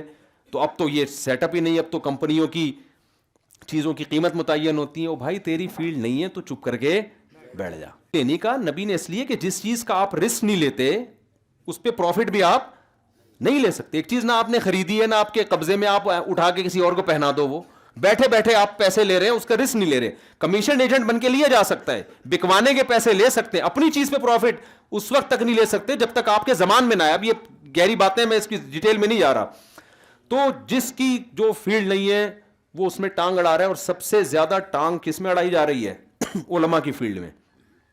اور پھر کہتے ہیں یہ دین مولویوں کی اجارہ داری نہیں ہے. بھائی دین کا علم کسی کی اجارہ داری نہیں ہے, لیکن پراپر علم تو حاصل کرو نا. آپ بن جاؤ, آپ مدرسے میں آ جاؤ, آپ پڑھ لو. نہ پڑھتے ہو اور پھر فتوے بھی دیتے ہو, چند حدیثیں ادھر کے ریفرنس یاد کر لیے اور فتوے دینا شروع کر دیے. اور جب علماء اس کے خلاف بولتے ہیں کہہ رہے ہیں یہ علماء اپنے آپ کو ٹھیکیدار سمجھتے ہیں. حضرت مفتی محمد شفیع صاحب رحمۃ اللہ علیہ کا ایک ملفوظ ایسے موقع پہ یاد آتا ہے. ان سے کسی پروفیسر نے, لبرل آدمی نے کہا, پروفیسر سارے لبرل نہیں ہوتے, کہا کہ جی وہ یہ انہوں نے فتویٰ دیا نا کہ یہ جائز نہیں ہے. اس نے کہا کوئی جائز نہیں, یہ جائز ہے بالکل, وہ فلانی حدیث ہے. تو حضرت مفتی شفیع صاحب نے اس کو سمجھایا, تو اس نے کہا یہ مولوی لوگ نا اپنے آپ کو دین کا ٹھیکیدار سمجھتے ہیں. انہوں نے کہا ٹھیکیدار نہیں, چوکیدار سمجھتے ہیں ہم اپنے آپ کو. آپ ٹھیکیدار نہ کہیں, چوکیدار. بہرحال ایسا نہیں ہو سکتا کہ ہم آگے سے ہٹ جائیں اور جو چاہو آپ قرآن و سنت کے نام پہ دین میں شامل کرتے رہو اور جو چیز شامل ہے اس کو نکالتے رہو. تو وہ باڑ علماء ہی قائم کرتے ہیں. ہاں پھر ہر فیلڈ میں اچھے بھی ہوتے ہیں, برے بھی. تو مولویوں میں بھی 2 نمبر بھی ہوتے ہیں, تو 1 نمبر بھی ہوتے ہیں. تو یہ نہیں ہے کہ مولویوں کو ہی چھوڑ دو. 2 نمبر ڈاکٹروں کو چھوڑ کے کہاں جائے گا آدمی؟ 1 نمبر. 2 نمبر حکیموں کو چھوڑ کے کہاں جائے گا؟ 1 نمبر کے پاس. تو ایسے ہی 2 نمبر مولویوں کو چھوڑ کے آنا مولویوں کے پاس ہی ہے. صرف نکاح پڑھانے کے لیے اور جنازوں کے لیے اللہ نے مولویوں کو پیدا نہیں کیا. تو خیر بات کو میں بس اب سمیٹ رہا ہوں. تو میرے بھائی ہمارے پاس سود کے معاملے میں آپشن, بشرطے کہ سود ہونا ثابت ہو جائے. سود ہے یا نہیں یہ علماء فیصلہ کریں گے, یا آپ نے نہیں ایکچولی کر کے سود, جو چیز سود نہیں ہوتی اس کو پہ سود کر تھوپ دیتے ہیں, جو سود ہوتی ہے اس کو سود نہیں کہہ رہے ہوتے.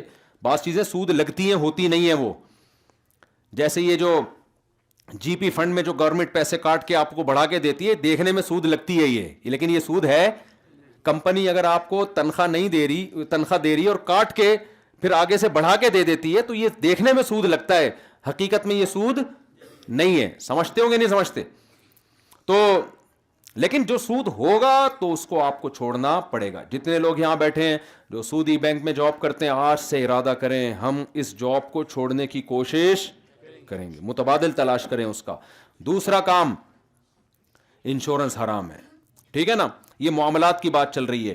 تیسرا, خرید و فروخت والے معاملات میں آج کل آن لائن ٹریڈنگ بہت زیادہ ہو رہی ہے.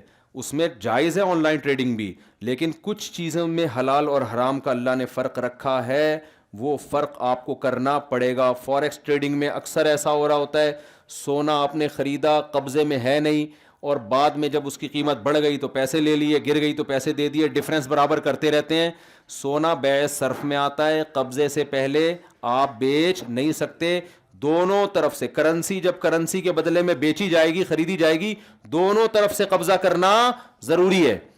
ادھر سے ڈالر دیے, ادھر سے کرنسی بولو نا لیے.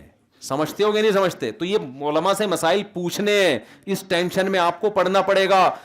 جو لبرل قسم کے تاجر ہیں وہ کہتے ہیں مولویوں کے چکر میں پڑنے کی ضرورت نہیں. ان کے پاس سادہ لفظ, مولویوں کے چکر میں پڑنے کی ضرورت نہیں ہے. ایک خاتون نے امریکہ سے مجھے فون کیا کہ میرا شوہر یہاں دوسری شادی کرنا چاہتا ہے, یا پتہ نہیں کرنا, اگر کرنا چاہتا ہوتا تو مجھے فون کر کے کیوں وہ بتا رہی ہوتی, کچھ اور کیا ہوگا. میرے شوہر جو ہے نا مجھے یہاں بلانا چاہ رہے ہیں, پتہ نہیں کیا چاہ رہے ہیں, لیکن وہ یہ شو کر رہے ہیں پیپر میں کہ میں طلاق یافتہ ہوں. کوئی ڈاکومنٹ کی ہوگا ان کو, کوئی میرڈ نہیں شو کرنا چاہ رہے ہوں گے. تو وہ پیپر بنوایا, تو اس پہ وہ کہہ رہے وہ سائن کرنا چاہتے ہیں, پیپر بنوا کے سائن کریں گے تو کیا ہو جائے گا. میں نے کہا طلاق تو ہو جائے گی. طلاق مذاق میں بھی کیا ہوتی ہے, ہو جاتی ہے. ورنہ پھر یہی ہوگا نا کہ لوگ کہیں گے میں تو بیگم مذاق کر رہا تھا آپ سے.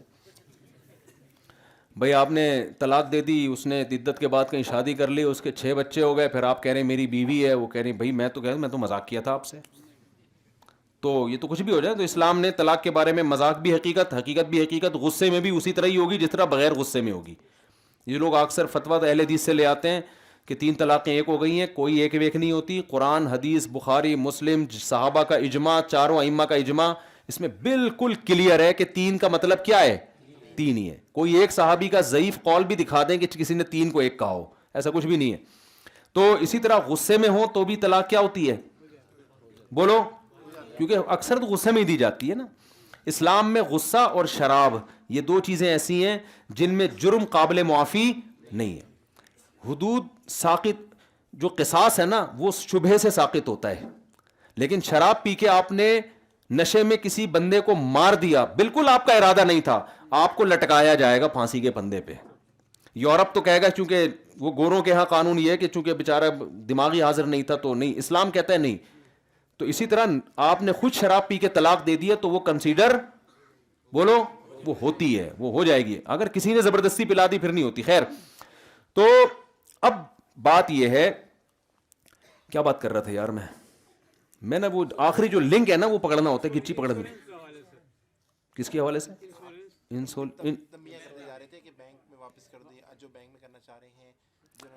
ابے یہ آخر میں کہاں کٹ گئی؟ آن لائن ٹریڈنگ ڈالر کے ذریعے جو قبضہ، ہاں میں واقعہ سنا رہا تھا، وہ جو واقعہ رہ گیا تھا. ایک امریکہ سے خاتون نے کہا کہ وہ میرے شوہر میاں سائن کرنا چاہتے ہیں نا، تو میں نے کہا کہ نہیں کر دیے تو طلاق ہو جائے گی. تو پھر میں ان کو ہیلا بتا رہا تھا تدبیر کے، یوں کر لیں اس طرح کر لیں تو اس سے پیپر بھی بن جائے گا، طلاق بھی نہیں ہوگی. تو انہوں نے اپنے میاں کو سمجھایا، ان کے میاں نے بولا بھائی ان مولویوں کے چکر میں پڑنے کی ضرورت، بولو یہ کافی کئی سال پرانا واقعہ، جیسے میں کہہ رہا ہوں ایسے کرو، اور یہ مولوی یوں پکڑو یوں، یہ ٹوپی ڈرامہ فضول قسم کی لگائے ہوئے. تو پھر اس کا فون آیا کہ جی وہ کہہ رہے ہیں مولویوں کے چکر میں پڑنے کی ضرورت نہیں، وہ کہہ رہے ہیں پتہ نہیں کیا ہیلا بتا رہے ہیں، یوں کرو یوں کرو، کچھ بھی نہیں ہوتا، میں کون سا سچی مچی کی دے رہا ہوں، ڈاکومنٹ بنوانے ہیں نا. تو میں نے کہا پھر ان سے بولیں کہ پھر بالکل بھی چکر میں پڑنے کی بالکل بھی ضرورت نہیں ہے. پھر یہ نکاح کے تکلف کی کیا ضرورت ہے آپ کو؟ سیدھا 3 طلاقیں تو پیپر بناؤ، پھر بیگم کو رکھ لو. گورا مانتا ہے اس 3 طلاقوں کو؟ گورا کیا کہتے ہیں؟ یہ کیا 3؟ گورا کہتا ہے ڈیورس یہ کورٹ دے گی، مرد کو نہ مرد ڈیورس دے سکتا ہے نہ عورت. پھر میں نے کہا مر جاؤ تو یہ جنازہ ونازہ غسل اور یہ سب ٹوپی ڈرامے، یہ جو اس کو بھی پھر ٹوپی ڈرامہ کہو نا. تو میں نے کہا کہیں بھی عیسائیوں کے قبرستان میں دفنا دو، ہندوؤں. پھر میں نے کہا قبرستان کے تکلف کی بھی ضرورت، اس چکر میں پڑنے کی بھی ضرورت نہیں ہے، کیونکہ قبرستان میں تو ہم اس لیے دفن کر رہے ہیں کہ انسانیت کا احترام ہمیں اسلام نے حکم دیا، غسل کفن. چلو ان کے یہاں عیسائیت ہے، عیسائیت حکم دیتی ہے. میں نے کہا جلا دو. پھر میں نے کہا جلانے کے چکر میں بھی پڑھنے کی بالکل بھی ضرورت. بھائی چکر سے اگر نکلنا ہے، ٹینشن فری زندگی گزارنی ہے تو فل ٹینشن فری ہو نا، پھر عقل سے فیصلہ کرواؤ نا. میں نے کہا بہترین طریقہ یہ کباب بنا کے لوگوں کو کھلا دو، کیونکہ جب آپ مر گئے اللہ تو آپ نے نکال دیا نا. ارے یہ تو اللہ کے رسول کہہ رہے ہیں نا، ثلاثن جدہن جد وہزلہن جد. 3 چیزیں مذاق میں بھی حقیقت، حقیقت میں بھی حقیقت. مولویوں کے چکر سے آپ نکال کے اصل میں رسول اللہ کے صلی اللہ علیہ وسلم کے آپ احکامات سے نکالنا چاہ رہے ہو، اور نبی سے نکالنے کا مطلب کیا ہے؟ ڈکشنری سے اللہ کو نکال رہے ہو. تو جب اللہ کو نکال دیا تو جنازے کے چکر میں پڑنے کی ضرورت نہیں ہے. پھر عقل سے فیصلہ کرواؤ. تو عقل یہ کہتی ہے کہ انسان جب مر جائے تو کیڑوں نے بھی کھانا ہے، بہتر نہیں وسیم بھائی کھا لیں؟ کیا خیال ہے؟ آپ تو جب مر ہی گئے، ختم ہی ہو گئے، اب کسی کام کے نہیں ہے، تو انسانیت کے کام آ جاؤ نا. گوشت کتنا مہنگا ہو رہا ہے، آنکھیں ڈونیٹ کر دو، کسی نابینا کے لگ جائے گی. کان بھی اسٹور کر دو، ہو سکتا ہے کوئی کن کٹاؤ اس پہ فٹ آ جائیے. ہمارے یہاں ڈیفنس میں ویلیاں ابھی بھی لگا رہے ہیں، گھٹنوں کی ضرورت پڑتی ہے، گھٹنوں کی بال بہت مہنگی، وہ لگا دو. تھوڑا سا گوشت باقی رہ جائے گا، شاپر میں جنازہ ہو رہا ہوگا کہ جی یہ گوشت کسی کے، کیا خیال ہے؟ تو وہ اب جنازے کے تکلف کی ضرورت ہے اس میں. اس کے کباب پروٹین، فل آف پروٹین ہے یار. تو چکر سے نکلو. تو یہ منافقت والا چھوڑ دو کہ جی نکاح بھی ہوگا. نکاح تو اسلام کہتا ہے، غیر مسلم تھوڑی کہتے ہیں نکاح، وہ کہتے ہیں کلچر کا حصہ ہے، آپ کرو. وہاں کی گورنمنٹ کہتی ہے ہمارا ہیڈک نہیں، آپ میرج سسٹم کے تحت رہتے ہو یا ایسے ہی رہتے ہو.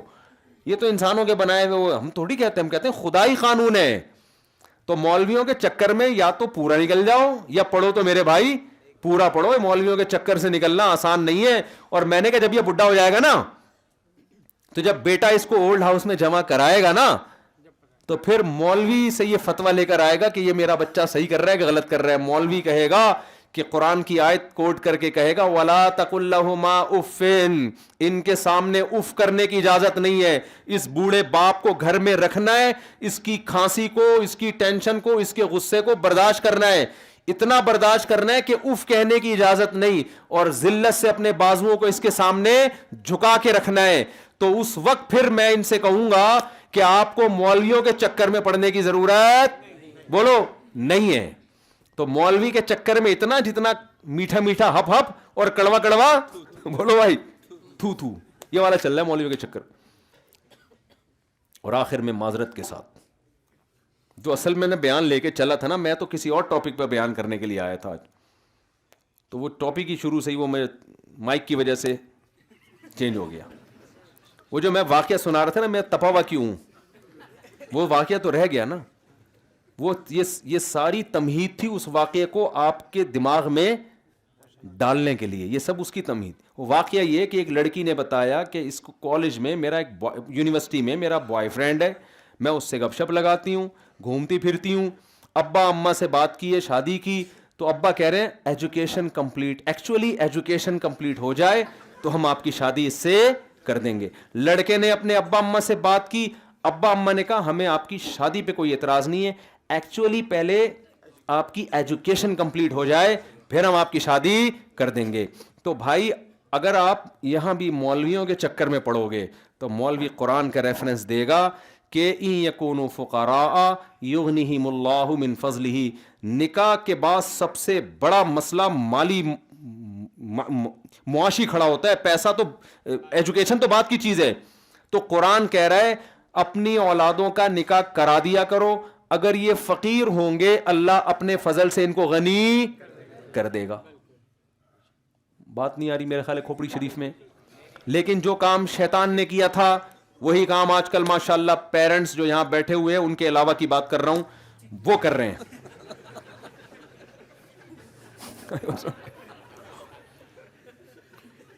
سمجھ میں آ رہی ہے بات؟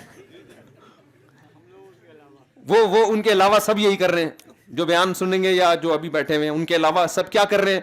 وہ یہی کر رہے ہیں. ایکچولی بیٹا پہلے یہ تو ہو جاؤ, پہلے یوں تو ہو جاؤ. بیٹا پھر جب زنا میں پڑتا ہے, لڑکیوں سے دوستیاں, لڑکیوں کی عمریں, کتنے لوگ اپنے دکھڑے سنا کے گئے ہیں. ہم نے بچی کو میڈیکل سائنس میں ایڈمیشن دلایا, بچی 9 عمر تھی, رشتے آ رہے تھے. جب پڑھائی مکمل کی ہے, میڈیکل سائنس کی ایجوکیشن بھی کوئی آسان نہیں ہے, وہ ویسے ہی بیڑا غرق کر دیتی ہے. میں یہ نہیں کہہ رہا کہ پڑھے نہیں آپ, بیڑا غرق, وہ پھر بیڑا صحیح بھی ہو جاتا ہے جب آپ دوبارہ پڑھائی چھوڑتے ہیں. تو جب آپ ڈاکٹر بنیں گے تو پھر تو جب سرنج لے کے, سوری استغفر اللہ, یعنی میں کہہ رہا تھا لگانے کے بجائے میں کہہ رہا تھا نچوڑنا شروع کریں گے, لیکن وہ تو لگا رہے ہوتے ہیں, نچوڑ نہیں رہے ہوتے. بعض دفعہ لے رہے ہوتے ہیں, خون نکال رہے ہوتے ہیں, لیکن اللہ کا شکر ہے ابھی بھی لگا زیادہ رہے ہوتے ہیں, نچوڑ کم رہے ہوتے ہیں. تو کتنے لوگ ہیں بھائی کہ جب لڑکی کی عمر کم ہوتی ہے اس میں ایک اٹریکشن ہوتی ہے. لڑکا لڑکی میں سب سے پہلے اس میں اٹریکشن دیکھتا ہے, ایجوکیشن کو سیکنڈری رکھتا ہے. آپ مجھے بتاؤ, یہ باتیں میں کرتا ہوں, لوگ کہتے ہیں یہ مولوی صاحب دیکھو کیسی الٹی الٹی باتیں کر رہے ہیں. جو گراؤنڈ ریئلٹی وہ بتا رہا ہوں. آپ کے پاس کوئی بہت بڑی ایجوکیٹڈ لڑکی, ڈاکٹر, اور یوں سمجھیں کہ ابھی اس کو نوبل پرائز ملنے والا ہے. آگے میں اس کے حسن کا نقشہ نہیں کھینچتا آپ کے سامنے, اندھیرے میں نظر نہیں آتی وہ, ٹھیک ہے نا, اتنی بلیک, اور وزن اس کا اتنا ہو گیا ہے. ایک مثال دے رہا ہوں میں, ایسا ہوتا نہیں ہے. بالکل آپ کو اس میں کوئی جو نسوانی حسن ہے وہ نظر ہی نہیں آتا. آپ کرو گے شادی؟ جب آپ نہیں کرو گے, یا جتنے بیٹھے ہوئے ہیں نا میرا خیال ہے کوئی ایک بھی نہیں کرے گا. ویسے تو یوٹیوب پہ کلپ بنا رہے ہوں گے ایکچولی ہمیں ایسی لڑکیوں سے شادی کرنی چاہیے جن کو سوسائٹی میں کوئی لفٹ نہیں کرا رہا ہے.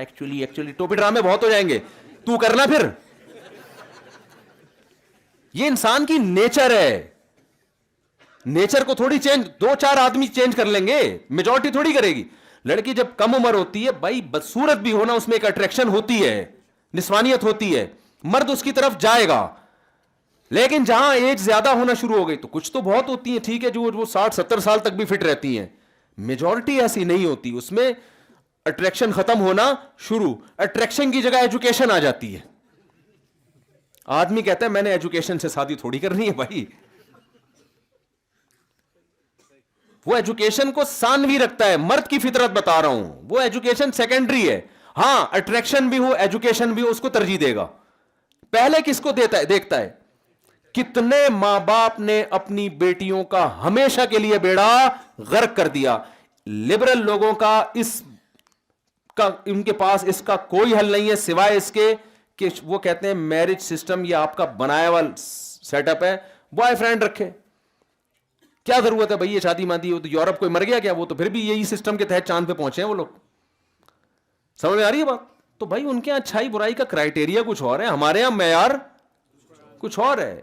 ہمارے یہاں پہلے عقیدہ توحید ہے, پھر عقیدہ رسالت ہے, پھر جناب ہم تقدیر پر ایمان بھی رکھتے ہیں, پھر ہم سمجھتے ہیں اللہ ہے جو روزی دیتا ہے روزی چھینتا ہے, پھر ہم شراب کو حرام سمجھتے ہیں, پھر ہم نماز کی پابندی کو فرض سمجھتے ہیں, رمضان کے روزوں کو فرض سمجھتے ہیں, رشتہ داری جوڑنے کو فرض سمجھتے ہیں. یہ ساری ٹینشنیں تو ہمارے ہیں, ان کے یہاں تھوڑی ہے. ہمارے اچھا بننے کے لیے بہت سارے پاپڑ بیلنے پڑتے ہیں. گوروں کے اچھا بننے کے لیے بات کرنے سے پہلے تھینک یو, بات کرنے کے آخر میں تھینک یو, اور پیسوں کا لین دین بس صاف رکھو, ٹیکس ٹائم پہ دیا کرو, یہ جنت الفردوس میں جائے گا. ہمارے یہاں تو بڑی لمبی چوڑی فہرست ہے نا اچھا بننے کے لیے. نماز بھی ہے, فجر میں اٹھنا پڑے گا, پھر جناب سردیوں میں وضو کرنا پڑے گا, رمضان کے روزے, اور بڑے, پھر حج بھی ہے سال میں ایک دفعہ, پھر زکاتیں بھی ہیں, پھر قربانی بھی ہے, پھر جو ہے نا وہ بیوی کے ساری زندگی کے خرچے اٹھانے, پھر بچوں کے خرچے اٹھانا. بہت بہت بڑا مسئلہ ہے ہمارے یہاں. اچھا بننا آسان نہیں ہے. تو یا تو وہ بن جاؤ یا کیا بن جاؤ, یہ والا سسٹم لے لو, دونوں میں آدھی ٹانگ ادھر ایک ٹانگ ادھر ایک ٹانگ ادھر. یہ دنیا میں کہیں بھی سسٹم چلنے والا نہیں ہے. تو مجھے غصہ اس پر آیا تھا کہ ان کے ماں باپ کو میں کیا بولوں کہ انسان کے بچے بنو, تمہیں پتہ بھی ہے اس کا کمبخت بوائے فرینڈ ہے, تم خدا کو نہیں, تو کیا منہ دکھاؤ گے تم؟ کر دو یار, باپ کو چاہیے اپنے خرچے پہ پڑھا رہا ہے. میڈیکل کالج میں جو باپ کا خرچہ ہو رہا ہے, خدا کی قسم بہو کا خرچہ اس سے 10 گنا کم ہوگا. وہ بہو کا خرچہ اٹھانے کے لیے تیار نہیں ہے. تو یہ چیز ہے جو ہماری, ہم کہتے ہیں جو ایک طرف ہو جاؤ نا, اللہ رسول کی مانو گے تو یہ پھر ہمارے پاس دوسرا آپشن رہے گا نہیں. ہاں, جو نالائق بیٹا ہو نا, جس کا آپ کو خیال یہ ہے کہ جو شادی میں نے اپنے خرچے پہ کر دی تو یہ پوستیوں کی طرح پڑ جائے گا, اس کو نہ, اس کی نہ کرو. وہ حالات سے پتہ چل جاتا ہے پوستی اور غیر پوستی میں کوئی بہت واضح فرق ہے, کوئی بہت باریک فرق نہیں ہے جو سمجھنے کے لیے بہت ڈیپ میں جانا پڑتا ہو. جو بچے پوستی ہوتے ہیں اور جو پوستی سمجھتے ہو جو ہیں, یعنی استغفر اللہ, یعنی جو ہوتے ہیں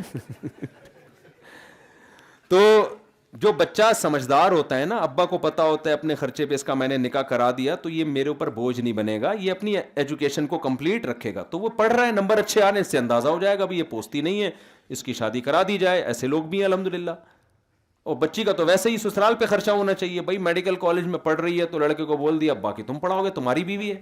ریڈی میڈ بہو چاہیے پڑھی لکھی, خرچہ ابا کا ہو, فائدہ کون اٹھائے؟ سسر اور ساس اٹھائے جن کا 5 روپے بھی خرچ نہیں ہوئے.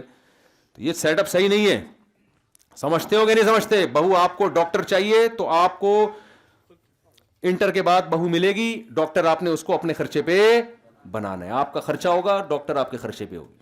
باپ کے ذمہ نہیں ہے کہ وہ ڈاکٹر بنا کے پلی پلائی آپ کو ڈاکٹر آپ کے حوالے کر دے اور ساری زندگی وہ آپ کی توند بھرے بیٹھ کے, پھر وہ سمجھ رہے ہو نا.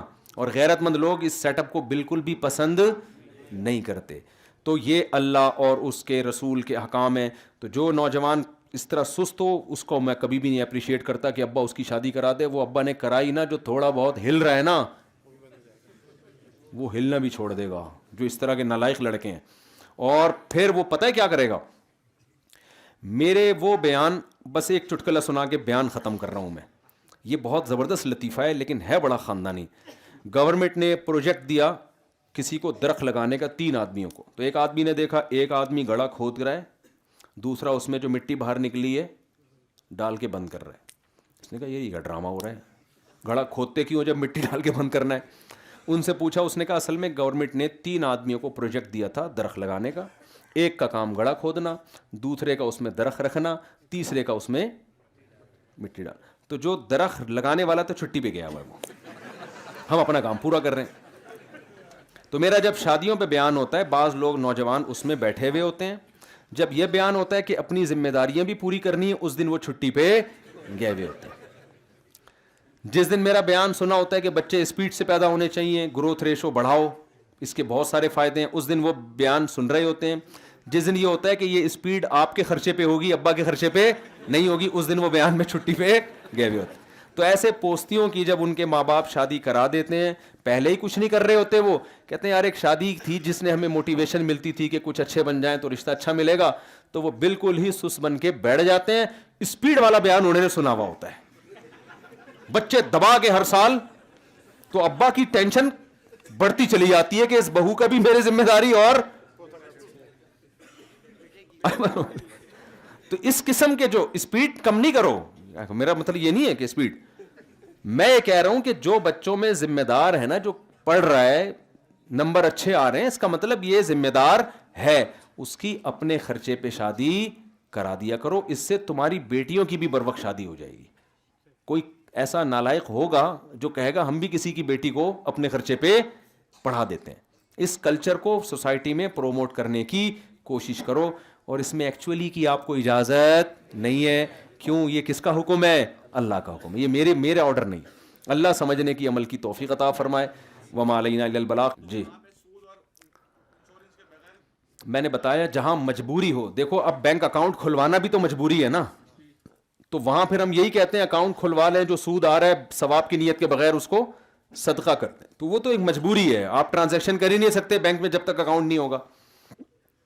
تو وہاں جب انشورنس ضروری ہے تو پھر تو مجبوری ہے نا, اس کے بغیر پھر آپ چل ہی نہیں سکتے نا. السلام علیکم مفتی صاحب, ایک سوال ہے کہ میزان بینک کے اندر جو ہم سیونگ اکاؤنٹ کھولتے ہیں جی وہ جائز ہے یا ناجائز؟ ہاں جائز ہے. صاحب کہتے ہیں کہ جائز ہے, لیکن مفتی ضرب علی خان صاحب اللہ اب حضرت مفتی ضرب علی صاحب اس فیلڈ میں ماہر نہیں تھے اصل میں, ٹھیک ہے نا, تو اس لیے مفتی تقی صاحب کی برائے کا اعتبار ہوگا. پھر دوسرے حضرت مفتی ضرب علی صاحب اللہ ان کی مغفرت فرمائے, ہمارے لیے قابل احترام ہے, لیکن ہم نے ان کے دلائل بھی پڑھے بھی ہیں, سنے بھی ہیں, وہ دلائل میں جان نہیں ہے.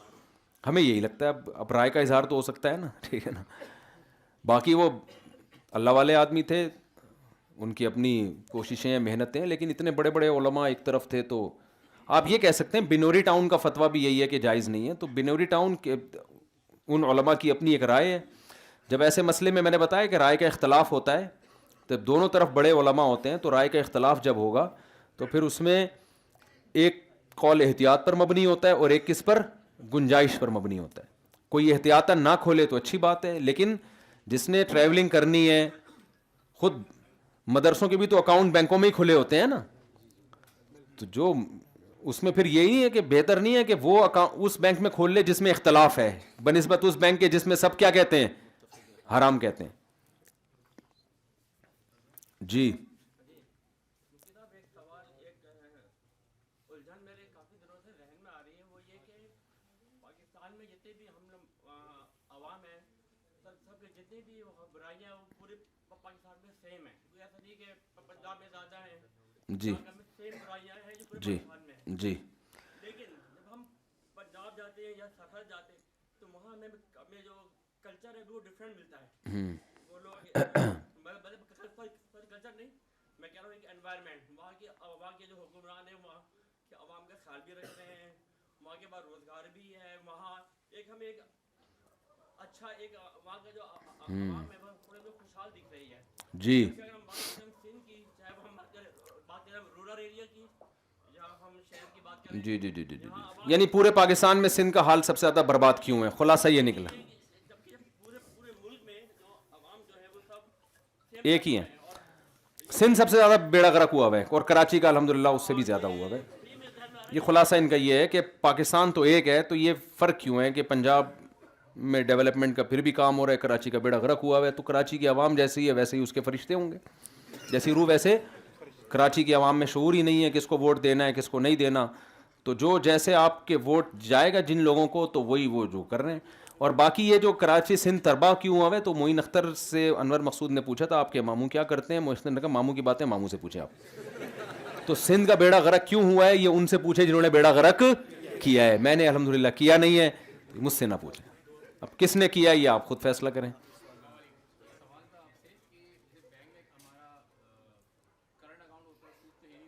جی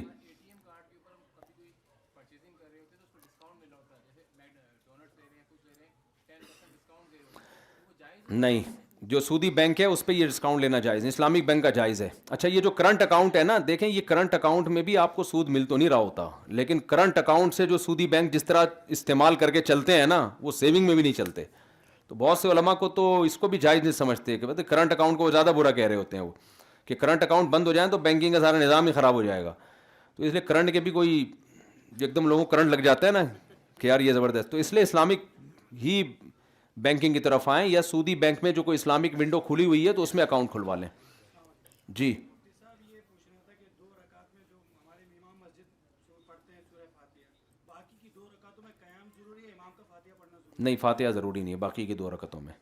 فرض میں صرف, سنتوں میں چاروں میں پڑھنی پڑے گی. ہے؟ جو بزرگان دین ہے یا وہ جو نماز کی اٹھنے میں تھوڑا ٹائم لگتا ہے, وہ اتنا بھی قیام نہیں کرتے کہ وہ اٹھنے پائیں, اور دوسرا ہاں تو امام کو چاہیے کہ سورہ فاتحہ پڑھے, ضروری نہیں ہے لیکن بہتر تو ہے نا. تو یہ ضعیف لوگ بےچارے اٹھتے اٹھتے اتنا ٹائم لگاتے ہیں, امام صاحب پہلے رکوع میں جا چکے ہوتے ہیں, تو یہ صحیح نہیں ہے. تو امام کو چاہیے تیسری اور چوتھی رکعت میں تسلی سے سورہ فاتحہ پڑھیں. وہ وہاں کی انتظامیہ اگر اس کو امام کو نہیں بس امام کو معاف کر دیں یار, کافی ہو گیا, اتنا پیچھے نہ پڑے نا امام کو. اس تنخواہ میں کوئی 5 ٹائم نمازیں پڑھا لینا جو تنخواہ اماموں کو دی جا رہی ہیں, تو اسی بھی امام جنت میں چلا جائے گا. ہاں جی, ویسے میں ایک جنرل نالج کی بات کر رہا ہوں, جو فجر سے لے کے عشاء تک اپنے آپ کو باؤنڈ کر لینا, یہ تنخواہ یہ مل رہی ہو, تو اس میں آپ جی پی ایس کے بارے میں ایک سوال کرنا تھا. جی میں خود بھی گورنمنٹ امپلائی تھا, جب میں نے معلومات کی تھی تو اس میں مفتی شفیع صاحب کا جو فتویٰ ہے نا وہ زیادہ تر لوگ فالو کر رہے ہیں, جی وہی چلے جا رہا ہے, جی جی جی جی پاکستان وہی چل رہا ہے.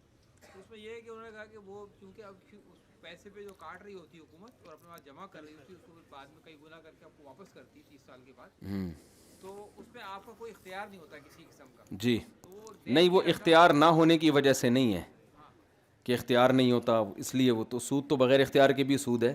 نہیں, وہ جو رقم کاٹ کے اپنے پاس رکھ لیتے ہیں نا, اصل میں وہ رقم کٹ کے جو اپنے پاس رکھتے ہیں نا, تو وہ آپ کی رقم ہوتی نہیں ہے. وہ آپ کو لگ رہا ہے کہ آپ کی رقم, وہ آپ کو قبضے میں ہی نہیں آئی آپ کے, وہ ہے کہ تنخواہ دیر سے دیں گے. اس کی مثال ایسے جیسے آپ نے کوئی چیز کیش پہ خریدی سستی ہے, قسطوں پہ کیا ہے وہ مہنگی, لیکن اسی وقت طے کر دیا, تو وہ سود نہیں ہے. تو ایسے ہی وہ کہیں بھائی آپ کی جو سیلری ہے اگر پہلی تاریخ کو لوگے تو اتنی, اور اگر آپ ہمیں مہلت دو گے کہ ہم پہلی کو نہیں, ہم اتنے سالوں کے بعد آپ کو دیں گے, تو پھر ہم تنخواہ شروع سے ہی زیادہ ہوگی. وہ سمجھ رہے ہیں نا, تو اس لیے اس کو اختیار غیر اختیار کی بات نہیں ہے یہ. ہاں, اپنے اختیار سے کٹوانے کو بعض علماء مکروہ اس لیے کہتے ہیں کہ اس میں سود کا ایک یعنی مشابہت ہے. سود میں تو شائبہ بھی حرام ہے, شائبہ بھی نہیں ہے, شائبہ کا شائبہ ہے, اس لیے اس کو احتیاطاً کہا جاتا ہے کہ خود اپنے اختیار سے نہ کٹوائیں. 2006 میں نا گورنمنٹ نے پالیسی چینج کر دی, نئے آرڈر آ گئے تھے اکاؤنٹس کے اندر کہ بھائی یہ آپ نے نا اب اپنا آپشن بتائیں. آپ جی آپشنل کر دی, پہلے بس آپشنل جہاں ہے تو وہاں بہتر ہے کہ اوائڈ کریں, بہتر ہے. اس کے بعد میں نے پوچھا تو کہنے اب یہ وہ ہو گیا, اچھا اچھا اچھا, سود ہو گیا کیونکہ آپ کا اختیار آ گیا. نہیں سود پھر بھی نہیں کہتے اس کو, بہتر یہ ہے کہ نہ کریں اپنے اختیار سے. جی بس آخری سوال کر لیں پھر اجازت. جی